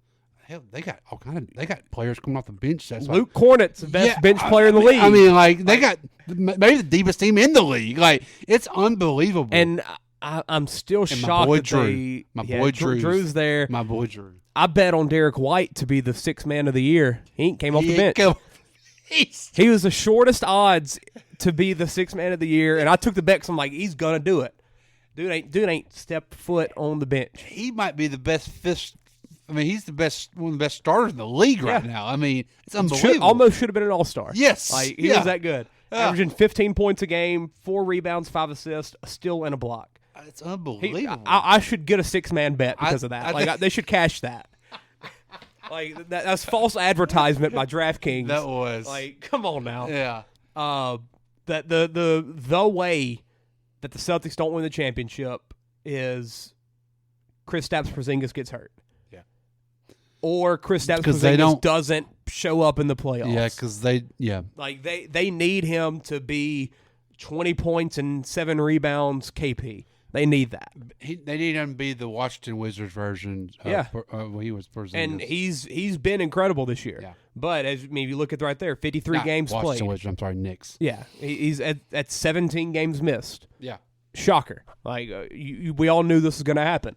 Can he stay healthy through the playoffs? And honestly, it might not even matter. I don't think it's going to matter. They might still win in the East. In the East, I think they're going to. They might still win. Yeah. But whenever that playoff, but for the championship, when that championship comes and you're playing the Joker, you're going to need Kristaps. You better have an answer. Because I mean, Kristaps ain't the answer. No one is. But you can at least answer on the other side of the floor with Porzingis. Something. Yeah. You don't want big Al Horford on there on Jokic for 40 minutes a game for 6-7 games. No, that won't end well for him. But man, if the Celtics, they're going to win the championship. Yeah, they're going to win the championship. I'm saying it now. I'm accepting defeat. I just want to get it out there and expect that, and just enjoy everything else. Enjoy the other games. Enjoy the Bucks versus Sixers matchup we might get. Yeah. Whatever the Warriors do in the play-in, whatever the Suns and the Lakers do. There's a gap between them and everybody else. There honestly is, yeah. And I think the Nuggets are still going to come out of the West. Oh, yeah. But it could not happen. I don't even see a team in the West that really scares Denver. The team to me that, and I'm pissed at myself because I wanted to bet their championship odds not their championship odds, their Western Conference to win the West. Clippers? No. The way they've constructed their roster, to me, they scare me more than anybody. It's the freaking Mavericks. The Mavericks could be the team that top Denver and that make that run, and I honestly could see the Mavericks winning the championship. You still get them at a plus 12. Oh, it's still good odds, but it was some good odds. The way that, you add PJ Washington for nothing. You get rid of Grant Williams for him. You have Daniel Gafford, who you got for nothing. Daniel Gafford's a great big man. You've got Derek Lively still. You've got Luka. You've got Kyrie, who are both playing incredible. Luka's averaging ungodly numbers. Except for when he plays Andrew Wiggins. Tim Hardaway Jr., still a great shooter. You've got Derek Jones Jr., still a great player somehow. I remember 10 years ago when all he was a dunk competition guy. Mm-hmm. Now he's a role player for one of the more surprising teams in the league. The way the Mavericks have built their team, it's like they finally figured out the recipe to compete with Luka. And for so long, it's been, especially from my viewpoint, it's been like you're watching the James Harden Rockets. Yeah. That's how I've always compared the Luka teams to what they are. But now it feels different. They have better pieces than that. Yeah, they've got such a good freaking roster. The PJ Washington move was very under the radar. Yes. Like, P.J. Washington was averaging 20 in Charlotte, and he comes and he's like the fourth option in Dallas. And that's what you want him to be. Yes. You don't want him to average. No, you don't want P.J. Washington averaging that. No. But, if Luka's having a bad game, Kyrie's not on, get the ball to P.J., he can get a bucket. Like, they've got some dudes. Tim Hardaway Jr. is still going to shoot the ball. Gafford, you got him for nothing. 11 points, 7 rebounds a game. But let Hardaway shoot the ball. That's why you bring him off the bench. Like, you want him to shoot the ball. Like, that's you want to see if he's on that night, let him keep shooting. If he's not, we'll put him right back on the bench. And I mean, like, that's what he's there for. You've got Luka, who's going to do everything for your team. You've got Kyrie, who you can just get the ball to. He can facilitate. He can get you a bucket. You've got Hardaway, who's your stand in the corner and shoot the ball, like, shoot unconscious guy. Yes. You've got PJ, who's just your do everything guy. Everything. You've got Gafford and Lively, who are your 7-foot rim defenders. Athletes. That give you 12 fouls a game. Yeah. That's what you need. Yeah. Don't care if they score a bucket or not. Dante Exum. Yeah. So I don't know how they got him to come to the United States again and play ball, and it's working. The dude was making threes last night on the Warriors. The Dallas Mavericks scare me, and I honestly think if anyone beats the Nuggets, it's them. Yeah. I really do, and because I never expected myself to say that because of how much I hate playing against Luka Doncic. I've always kind of just been like, it's not going to work for him. It's not going to work. Like, he's got to go somewhere else. They're going to have to build some other way around Luka. I honestly didn't think this was the way to build around Luka. It seems like just get great interior pieces. Get some athletes and go down for there. It. Yeah. I always thought the way was get Luka and 4 shooters. You've got one shooter? Yeah. 2 if you count Kyrie. Kyrie's a shooter, but at the same time. He's off the dribble shooter. Yeah. He's not a spot-up shooter, yeah. You've got one shooter on this team pretty much outside of Luka. That's it. And their roster is very good. They're one of the hottest teams in basketball since the break. They're fun to watch. They are. I mean, Luka's fun to watch if you're not on the other side of it. Yes. And if you're on the other side of it, you hate the man. There's no other way to hide it. But that's the way that I'm looking at this NBA right now is like, in the East, if the Celtics don't come out of it, just like destroy the franchise, like take away a banner, something, I would not be shocked if the Sixers give them a heck of a matchup. Yeah. My God, if they somehow if it's a 1-8 and the Celtics draw the Sixers, like they got screwed. If they draw the Sixers and then they play the Knicks and then they've got to play Giannis, like that would be the worst path ever. They'd be physically tired by the time they got to Denver, then they lose. Like, but in the West, what's happening? Denver, I think, should do it, but you've got these teams. You've got Minnesota. God, I love Anthony Edwards. Ant-Man is God. He's so fun. He's so fun. He's what needs to be the future of the NBA. I just don't think it's not going to happen in Minnesota. I don't even know if it's that. I don't know if he wants to be it. Well, that, and I don't know if he really has a team built around him that needs to be built around him.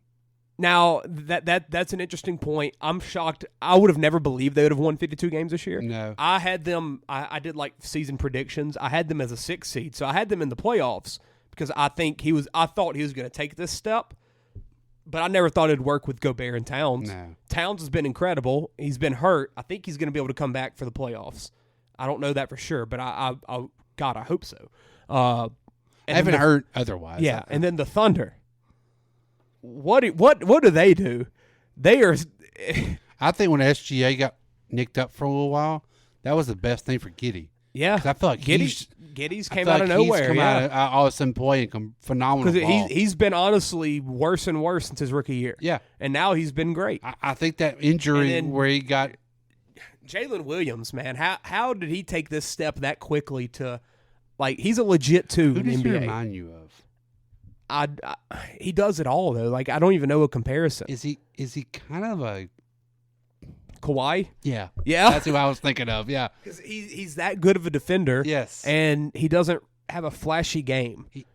Yeah, he doesn't have a flashy game. Like he does it his way. Big. He's just I don't know. He's a unique player. Very unique. And I think he can work as a 2. I really do. I think he can be a 2 for a contending team like this. And then you've got Chet, who I was so low on in college and never thought he would work in the NBA. But then whenever he went to OKC, I'm like, You know It's a what? good Maybe. fit for him. You know what? Maybe. Mhm. Like if you would have went to Orlando, Yeah. nah, it ain't gonna work. If he would have went to Washington, nah, like he's not gonna go there. The Thunder, they've got enough pieces. They've got these guards around them. They've got physical defenders in Dort. Like they've got some guys. Chet looks really good. Chet looks really good. Outside of Wemby becoming a freaking Godzilla the past couple months. He's starting to figure it out. He's starting to get comfortable. He's about to be a problem.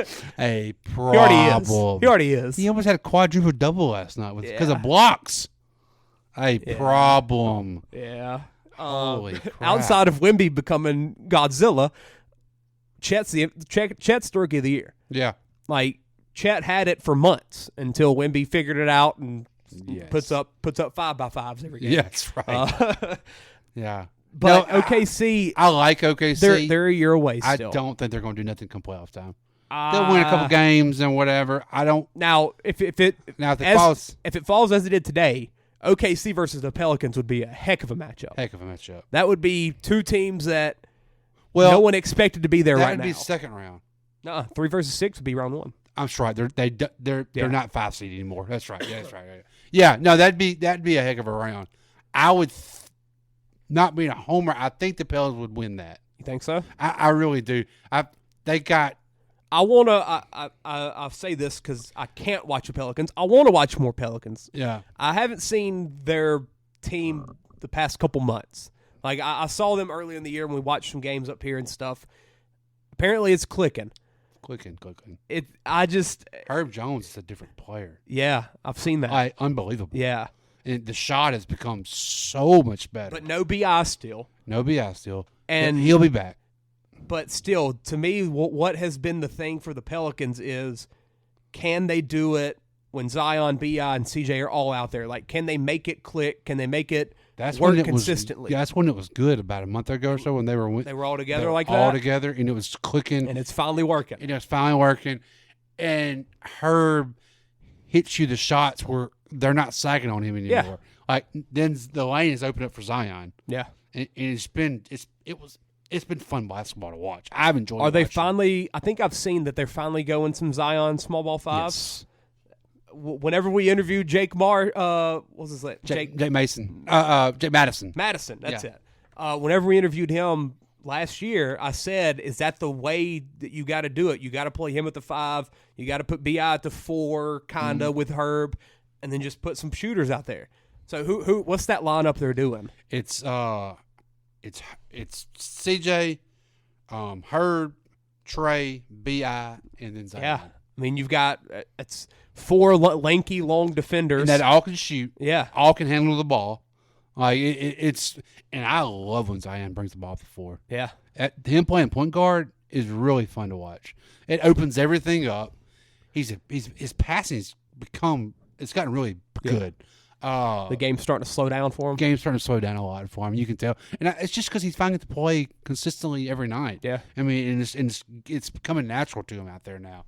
I really want to watch. I tried watching it was the Celtics the other night or the other day. It was like 4:00 on NBA TV on Saturday afternoon. Yeah, it was blacked out for me. Yeah. On NBA TV, blacked out, national channel. Explain that. Yeah, that's the. I don't know why. If it's on NBA TV, let me watch it. Like, I understand why I'm blacked out on my league pass, but oh well. It's in Boston. Yeah, I'm NBA in Louisiana. TV, let me watch it. Yeah. I saw something today about Iowa. If you're in Iowa and you're a baseball fan, there's 6 teams you can't watch. And they don't even have a team. They don't even say, what are they getting punished for? I think it's the Cardinals, Brewers, Cubs, White Sox. Cincinnati, maybe? And maybe the Reds. What are you getting punished for? Like, why? 6 teams you can't watch. So that's if they're all playing on one night against 6 other teams, that's 12 teams you can't watch. That's so stupid. Yeah. Man. That's 6 of the 15 games possible on a big MLB day. God, that frustrates me. Like, who do you root for? Yeah, I mean, really. I guess you got to be a Yankees fan or something like that. Or Braves, where you can get all the way out of your games on prime Twins, time. maybe. Yeah, like that's ridiculous. It's crazy. The blackout crap. We're in 2024 with all this streaming and stuff. There should be no blackouts. Yeah. Like, I mean, you can't. Don't be crying about views when we can't. When you're trying, got people trying to watch and you can't watch. Yeah. That blows my mind. Yeah, I hate you. Yeah, that they didn't win, but that was a good game. I mean, Boston's good. I mean, Boston blew out OKC. Win the championship. Boston. Let me write on a notepad. There we go. Write it on the notepad. We got some. I looked at these the other night. Like we hit some pretty good hot takes. Yeah. I mean, Evans and Godwin, that hit. Jaden Daniels will be a first rounder. Texans, my God, they crushed that 7 wins. Broncos, I think we're at 8 wins instead of 8.5. Davenport did not get the sacks. No. And the Packers did. They won way too many games. So Celtics will win championship. Yep. And if it doesn't happen, I'll be happy, and I will rejoice. But it's happening. I'm not mad about it. I love Drew. You know, I love Drew. I hate Tatum. Drew. I hate Jaylen Brown. I hate the Celtics. I hate Brown. I don't mind Brown. I hate the Celtics. I just really do. And I think what I hate the most is how conceited of an organization and a fan base they are when they haven't won since 2008. It's all those banners. You've got 18 of them, but it has that or 17, whatever. About you. But man, win something now. Win something with these guys. Yeah. Like Tatum's been there since what, 2015, 2016? They have to this year, Clay. They've got to. They're about to. Got to. Tatum's about to get a $340 million contract. I saw one for Luka. God, what was that number? I think it was 5 years for $340. That's what Tatum's is. That's going to be $70 a year. I mean, you just signed Brown for $305. Yeah, something like that. So you're going to have $600-something million for 2 players? You got to do it this year. You got to get it. I mean, because you're about to start. I'm hoping everything in me that they don't. The Derek Whites. I might place a future on them. They're like plus 290. Yeah, but say you don't get much I don't on care. it. I'll get something for them. Denver's losing. like plus 340. But if they win, then I'd be like, oh yeah, I got money. Yeah. That's what I'm gonna do. I'm gonna place a future on them. All right, let's take Denver, Boston out of it. Give me a team besides them that you really feel like can make the finals. Denver and Boston out of it. I mean, I honestly, I really do think it's just gonna be them two. Oh, I think they are gonna do it. I agree on that. Yes. Outside of them, like I said, I'm really high on the Mavericks. I really think they can make a run. I love that. But as it's set up, they're going to have to play Denver round 2. Yeah. After they play the Clippers, who are playing good basketball. I'm not mad where the Pelicans are. Yeah. I didn't want the Pelicans can make the conference finals. I didn't want the 4-5 seed just because of that first round matchup. I love where the Pelicans are. But at the same time, man, the Nuggets might draw the freaking Suns or the Lakers or the Warriors. Yeah. Yeah. The Nuggets don't want that. No. Like, the Nuggets will win against all those teams more than likely. Yeah, the Nuggets aren't scared of it. But at the same time, you don't want to play KD. You don't want to play LeBron. You don't want to play Steph. Mm-mm. None of them. Like, that it could be tough. I would say I'll give one team from the West, one team from the East. I don't think Denver wants the Lakers because the AD's a problem. That could, for them. even though they swept them last year. But still. Round 1, you don't want to draw that. The Lakers have a few more pieces this year that I think would go well against Denver. Yeah. But keep going. I'm sorry. They don't want them Warriors either. We're hot. I'm telling you. Draymond was clicking last night. Draymond's clicking. Draymond don't want the Joker. Draymond will give him. He'll give him some minutes or an elbow. Hey, I mean, might need to. Got to set the tone, baby. Got to set the tone. There will be a tone setting. Hey, haven't lost since he got ejected. That's all I'm saying. That's all I'm saying. He motivated the team. Yeah, he made my man Curry cry. Oh, that was sad. It was like that. That's when you knew, like, okay, this dude does got a problem. Curry's getting emotional about this, and that's when you know, like, that's how much you know Curry loves this freaking game. Yeah, dude, no, it's crazy. Yeah. All right, so in the West, I'm really sticking Mavericks. I really feel like they're going to make trouble. I'm not mad at that. Like they're gonna do something serious in the playoffs. Absolutely. And Kyrie, as much as I hate him, he's a playoff player. Luka, as we've seen, I mean, every time he's been in the playoffs, He ain't been the issue. Now, he might take too many shots, and that's an issue, but he ain't been the issue. He's going to get his. And I think the pieces around him are just really perfect. Like, it's really clicking for them. In the East, it's tough. It's tough. I like the Cavs. I like them as a team. I don't know if they can do it. The Cavs are the Eastern Conference version of the Thunder to me. I can see that, yeah. I mean, just not there yet. Lots of pieces, good young, but just not there yet. Yeah. I just don't feel like they have. And I don't know if they ever will be, honestly. I think the Thunder can be. I just don't know if the Cavs ever will. I think that the Cavs they've kind of just hit a ceiling. They're a peak, yeah. I mean, they're 46-30. That's pretty good. Yeah. But they've kind of peaked. An East team that I love, I don't want to say Milwaukee. I guess I might say the Knicks. I might say the Knicks because I like the Knicks. I think they've got a good blend of guards and bigs and wings. If OG comes back and he's healthy, I don't think they've lost a game with OG. And they're like 6-0 with OG or something like that, or they were at one point. If Julius is back healthy, Mitchell Robinson just came back. They thought he was done for the year. Yeah. Thought he was done for big. the year. Yeah. He's back.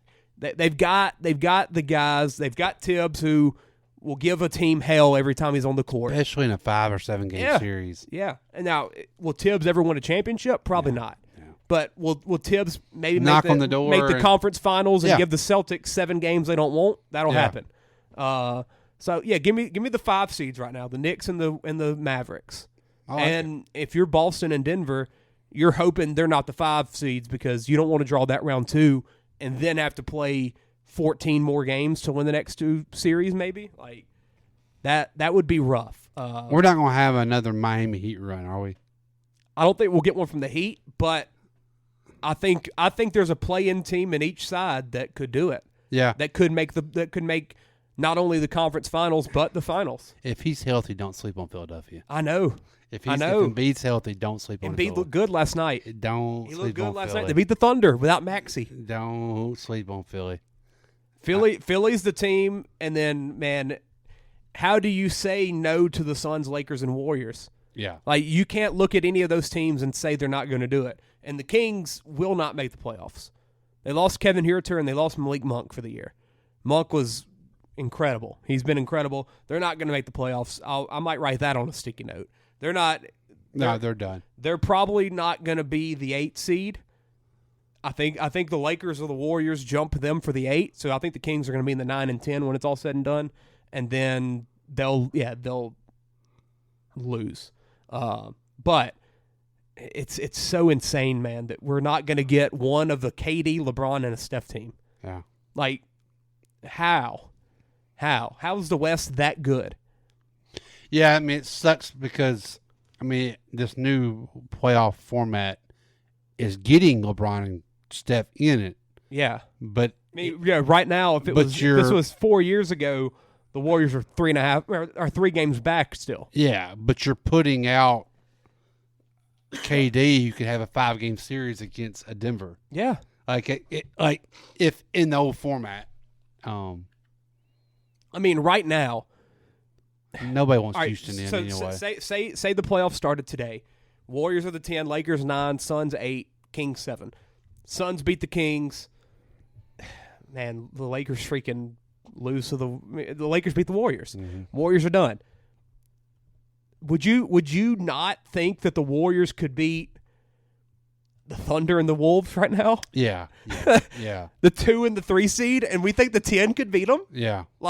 Absolutely. I honestly think the Suns, Lakers, and Warriors could beat anyone not Denver in the playoffs. Honestly, might would be favored.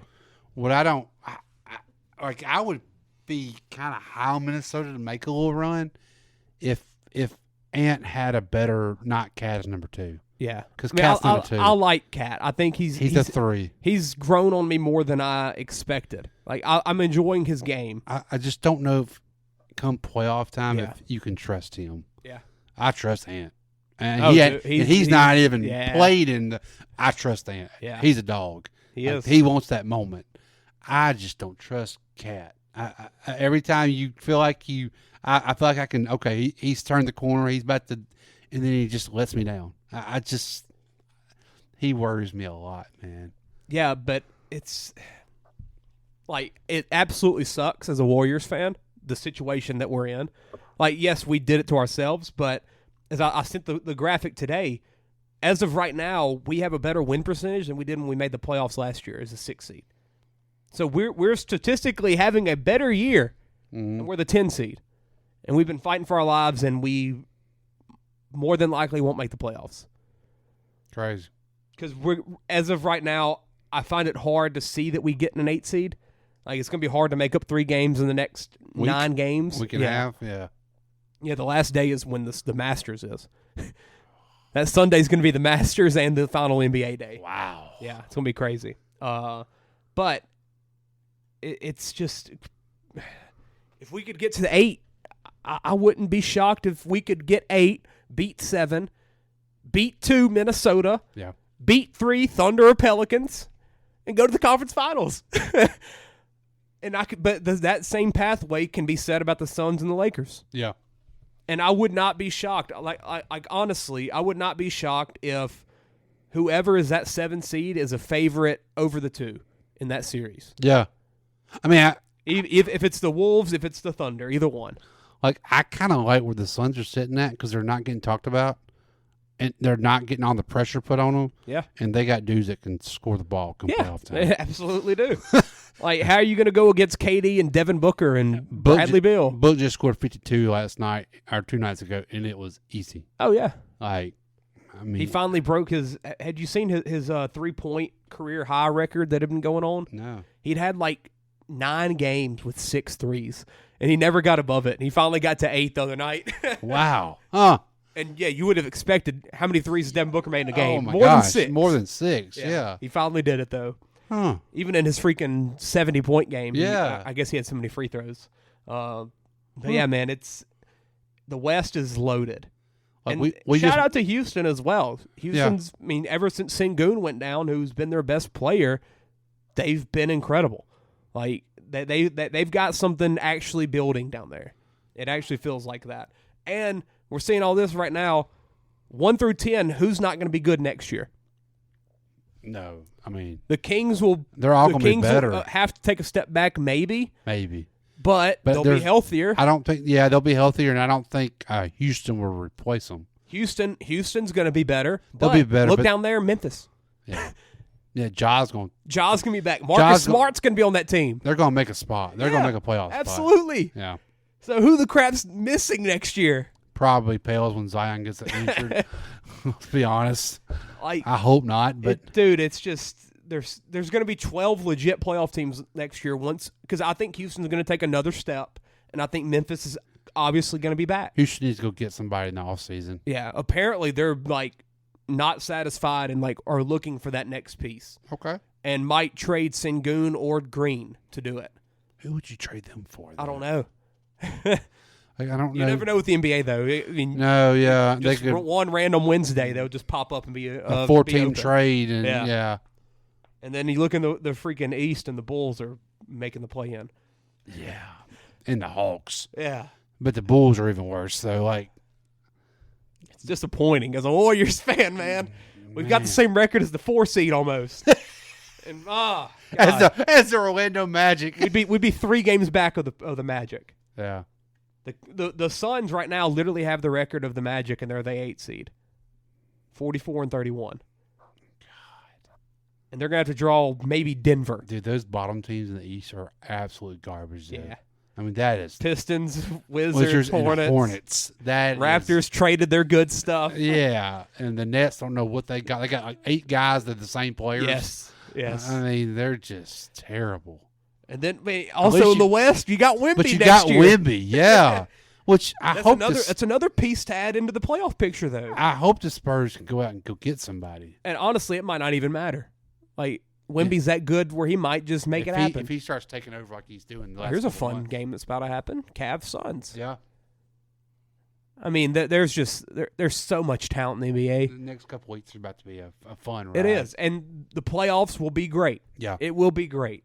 And, my God, those 3 or 4 nights of the play-in is going to be must-see TV in the West. Must. And then, you'll get to watch LeBron versus Steph Curry, and then you'll get to watch Alex Caruso versus Trae Young. That's going to be the doubleheader on a Thursday night primetime. Headband man versus Trae Young. Oh, that's going to be disgusting. Now you'll get Heat versus Sixers. That'd be a fun one. That'd be a fun one. Yeah. I mean, crap, the Pacers might fall out. Man, they've kind of hit a hit a wall. They hit a wall. But hey, they're young. They've got a future still. So. Yeah, they hit a wall. They'll be a fun playoff team still. Yeah, they'll be a fun, and Rick Carlisle's gonna get the best out of them. Still. Yes, absolutely. Playoffs though. I mean, 1 through 8 in the East, all gonna be a fun watch, and I would be shocked if they're not in it. Mm-hmm. Like even the Magic are in there, but still, it'll be a new team, like new guys. And then in the West, you've got 10 teams that could all 10 of these teams can make the conference finals easily. Even the Kings somehow, because they've got De'Aaron Fox and they got Domantas Sabonis. Like they're that good, and they got Harrison Barnes. Harrison Barnes. Harrison. Yeah, it's man. The NBA is fun. College basketball's fun. Caitlin Clark's fun. Yeah, like there's so much good in basketball right now that I feel bad for people that don't like the sport, honestly. Like that say basketball is dying. I don't feel that at all. I feel like it's thriving right now more than ever. Yeah, I love it. I mean, I love it. I will say and have you seen, I mean, obviously there's the no defense stuff. Have you seen those stats with the NBA since the All-Star break? Yeah. It's like they're cracking down on that stuff. Yeah. They're cracking down on it. I think some of that's because you're actually getting your guys playing. You're getting your stars that are I mean, that's been another big thing this year. How many of these NBA players are load managing? That's not happening. It's gone now. You had Embiid miss a long time. And that was because of a real injury. Yeah. Like Kawhi Leonard's playing every night. Look how much better it is and how fun it is to watch when they actually play. Yes. It's amazing. Yes. I would like to see what the tickets, because I know it's had to be putting more butts in the seats because people are getting frustrated. I mean, you went to how many games in New Orleans and you didn't get to – was it you that told me that? Oh, Chance missed who are you about to say? Like a Pelicans player? No. Chance missed J.J. Redick. Jordan Kawhi said it. He took his boy to the Pelicans Golden State game, 3 different games. In all 3 games, the big 3 for Golden State set out. All 3 of them set out? Yes.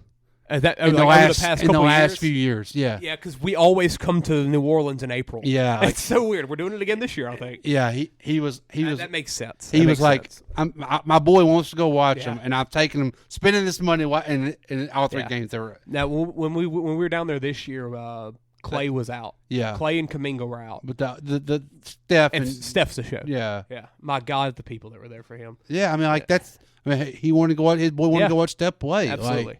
And then that happened. So I'm glad for people like that go spend their money and go watch them. Now they're getting to watch them play. Yeah.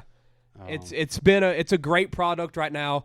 Like NBA basketball is fun for so many teams. I mean, I'm sure you've been watching so many Pelicans games. Yes. Like watch these playoffs. Watch the Celtics win the championship. Yes. Like the Celtics, as much as I hate them, play a great game of basketball. They are fun to watch. They play a great game of basketball, and so loaded. They're so just deep. They are. There's so many good teams. The West playoffs is going to be something we've never seen before. It's going to be that good. The East is going to be. It could be. The East will have fun games, but it won't. It might not be pretty. No. The Knicks Magic will be a good series. Will be a grind. It'll be a good series, but it'll be ugly. It will be ugly. It'll be close games, but it will be ugly. And another thing, man, there's such a good blend of like, yes, there's LeBron, yes, there's Steph, yes, there's KD, yes, there's Giannis, but I mean, Jason Tatum ain't really done nothing yet. Like he's got a lot to prove still. Like, so many of these guys. Jokic has done it, but, I mean, who doesn't love watching him? Ant, Shea, Luka, like, Zion, the Pelicans. Yeah. The Pelicans just want to win a playoff series. We want to win a series so bad. Give me leave it, keep me at 6 seed, please. That would be maybe the most entertaining series would be Thunder Pelicans. Yeah, no, absolutely. Because it's 2 teams that are fun, young. Up and coming. just that are fighting to try to get their name out there. And say, we're both here. of these franchises are wanting this moment, wanting this year. They're wanting. They've been wanting this season to happen. Yeah, and it's gonna be so good. Yeah, and also if we get a Clippers versus Mavericks again, give me that. It's always good. Yeah, it's always good. And now you throw Kyrie into the factor with James Harden. Harden, yeah. Oh man. Yeah. No, give me that. Basketball is fun. That's the basketball. takeaway of this episode. Basketball is fun. Watch Caitlin Clark.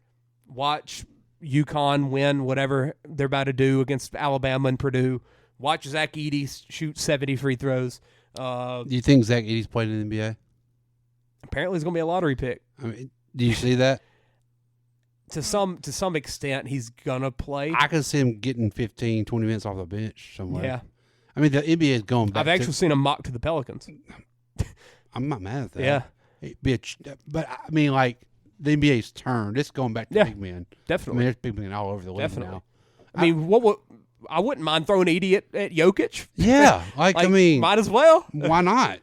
He might could slow down Embiid. There's a 13th and 14th guy on a roster that's not can't give you what Edey could give you off the bench. Yeah. I mean, certain nights you throw him on a Embiid or a Joker or whoever. I mean, I would like to have that coming off my bench. I don't think he'd be as much of a liability as I would expect. I think he's changed that in the last couple of months. I do too. Last year, I never would have thought he could ever make an NBA roster. That's why I'm low key pulling for a Purdue UConn game. Yeah, like give me Purdue UConn and let me see what he can do against them. Yeah, and I think Klingon's a very good player as well. I think Klingon's going to be a solid NBA guy. Yeah. 7'1", 7'2", has good defensive game, good all around game. Honestly, give me that. Give me that best on best matchup. Give me Iowa versus South Carolina. Yeah, give me those games back to back nights and. Basketball, man. I'll be happy. It's gonna be some good basketball. Let's and go then the Pels. Masters. Then the Masters next week. Oh God, dude! I'll have the music ready for next Wednesday. Yes, please get my music ready. All right, that is it. Go Pels. This ain't how it's supposed to be. It should be just you and me. I feel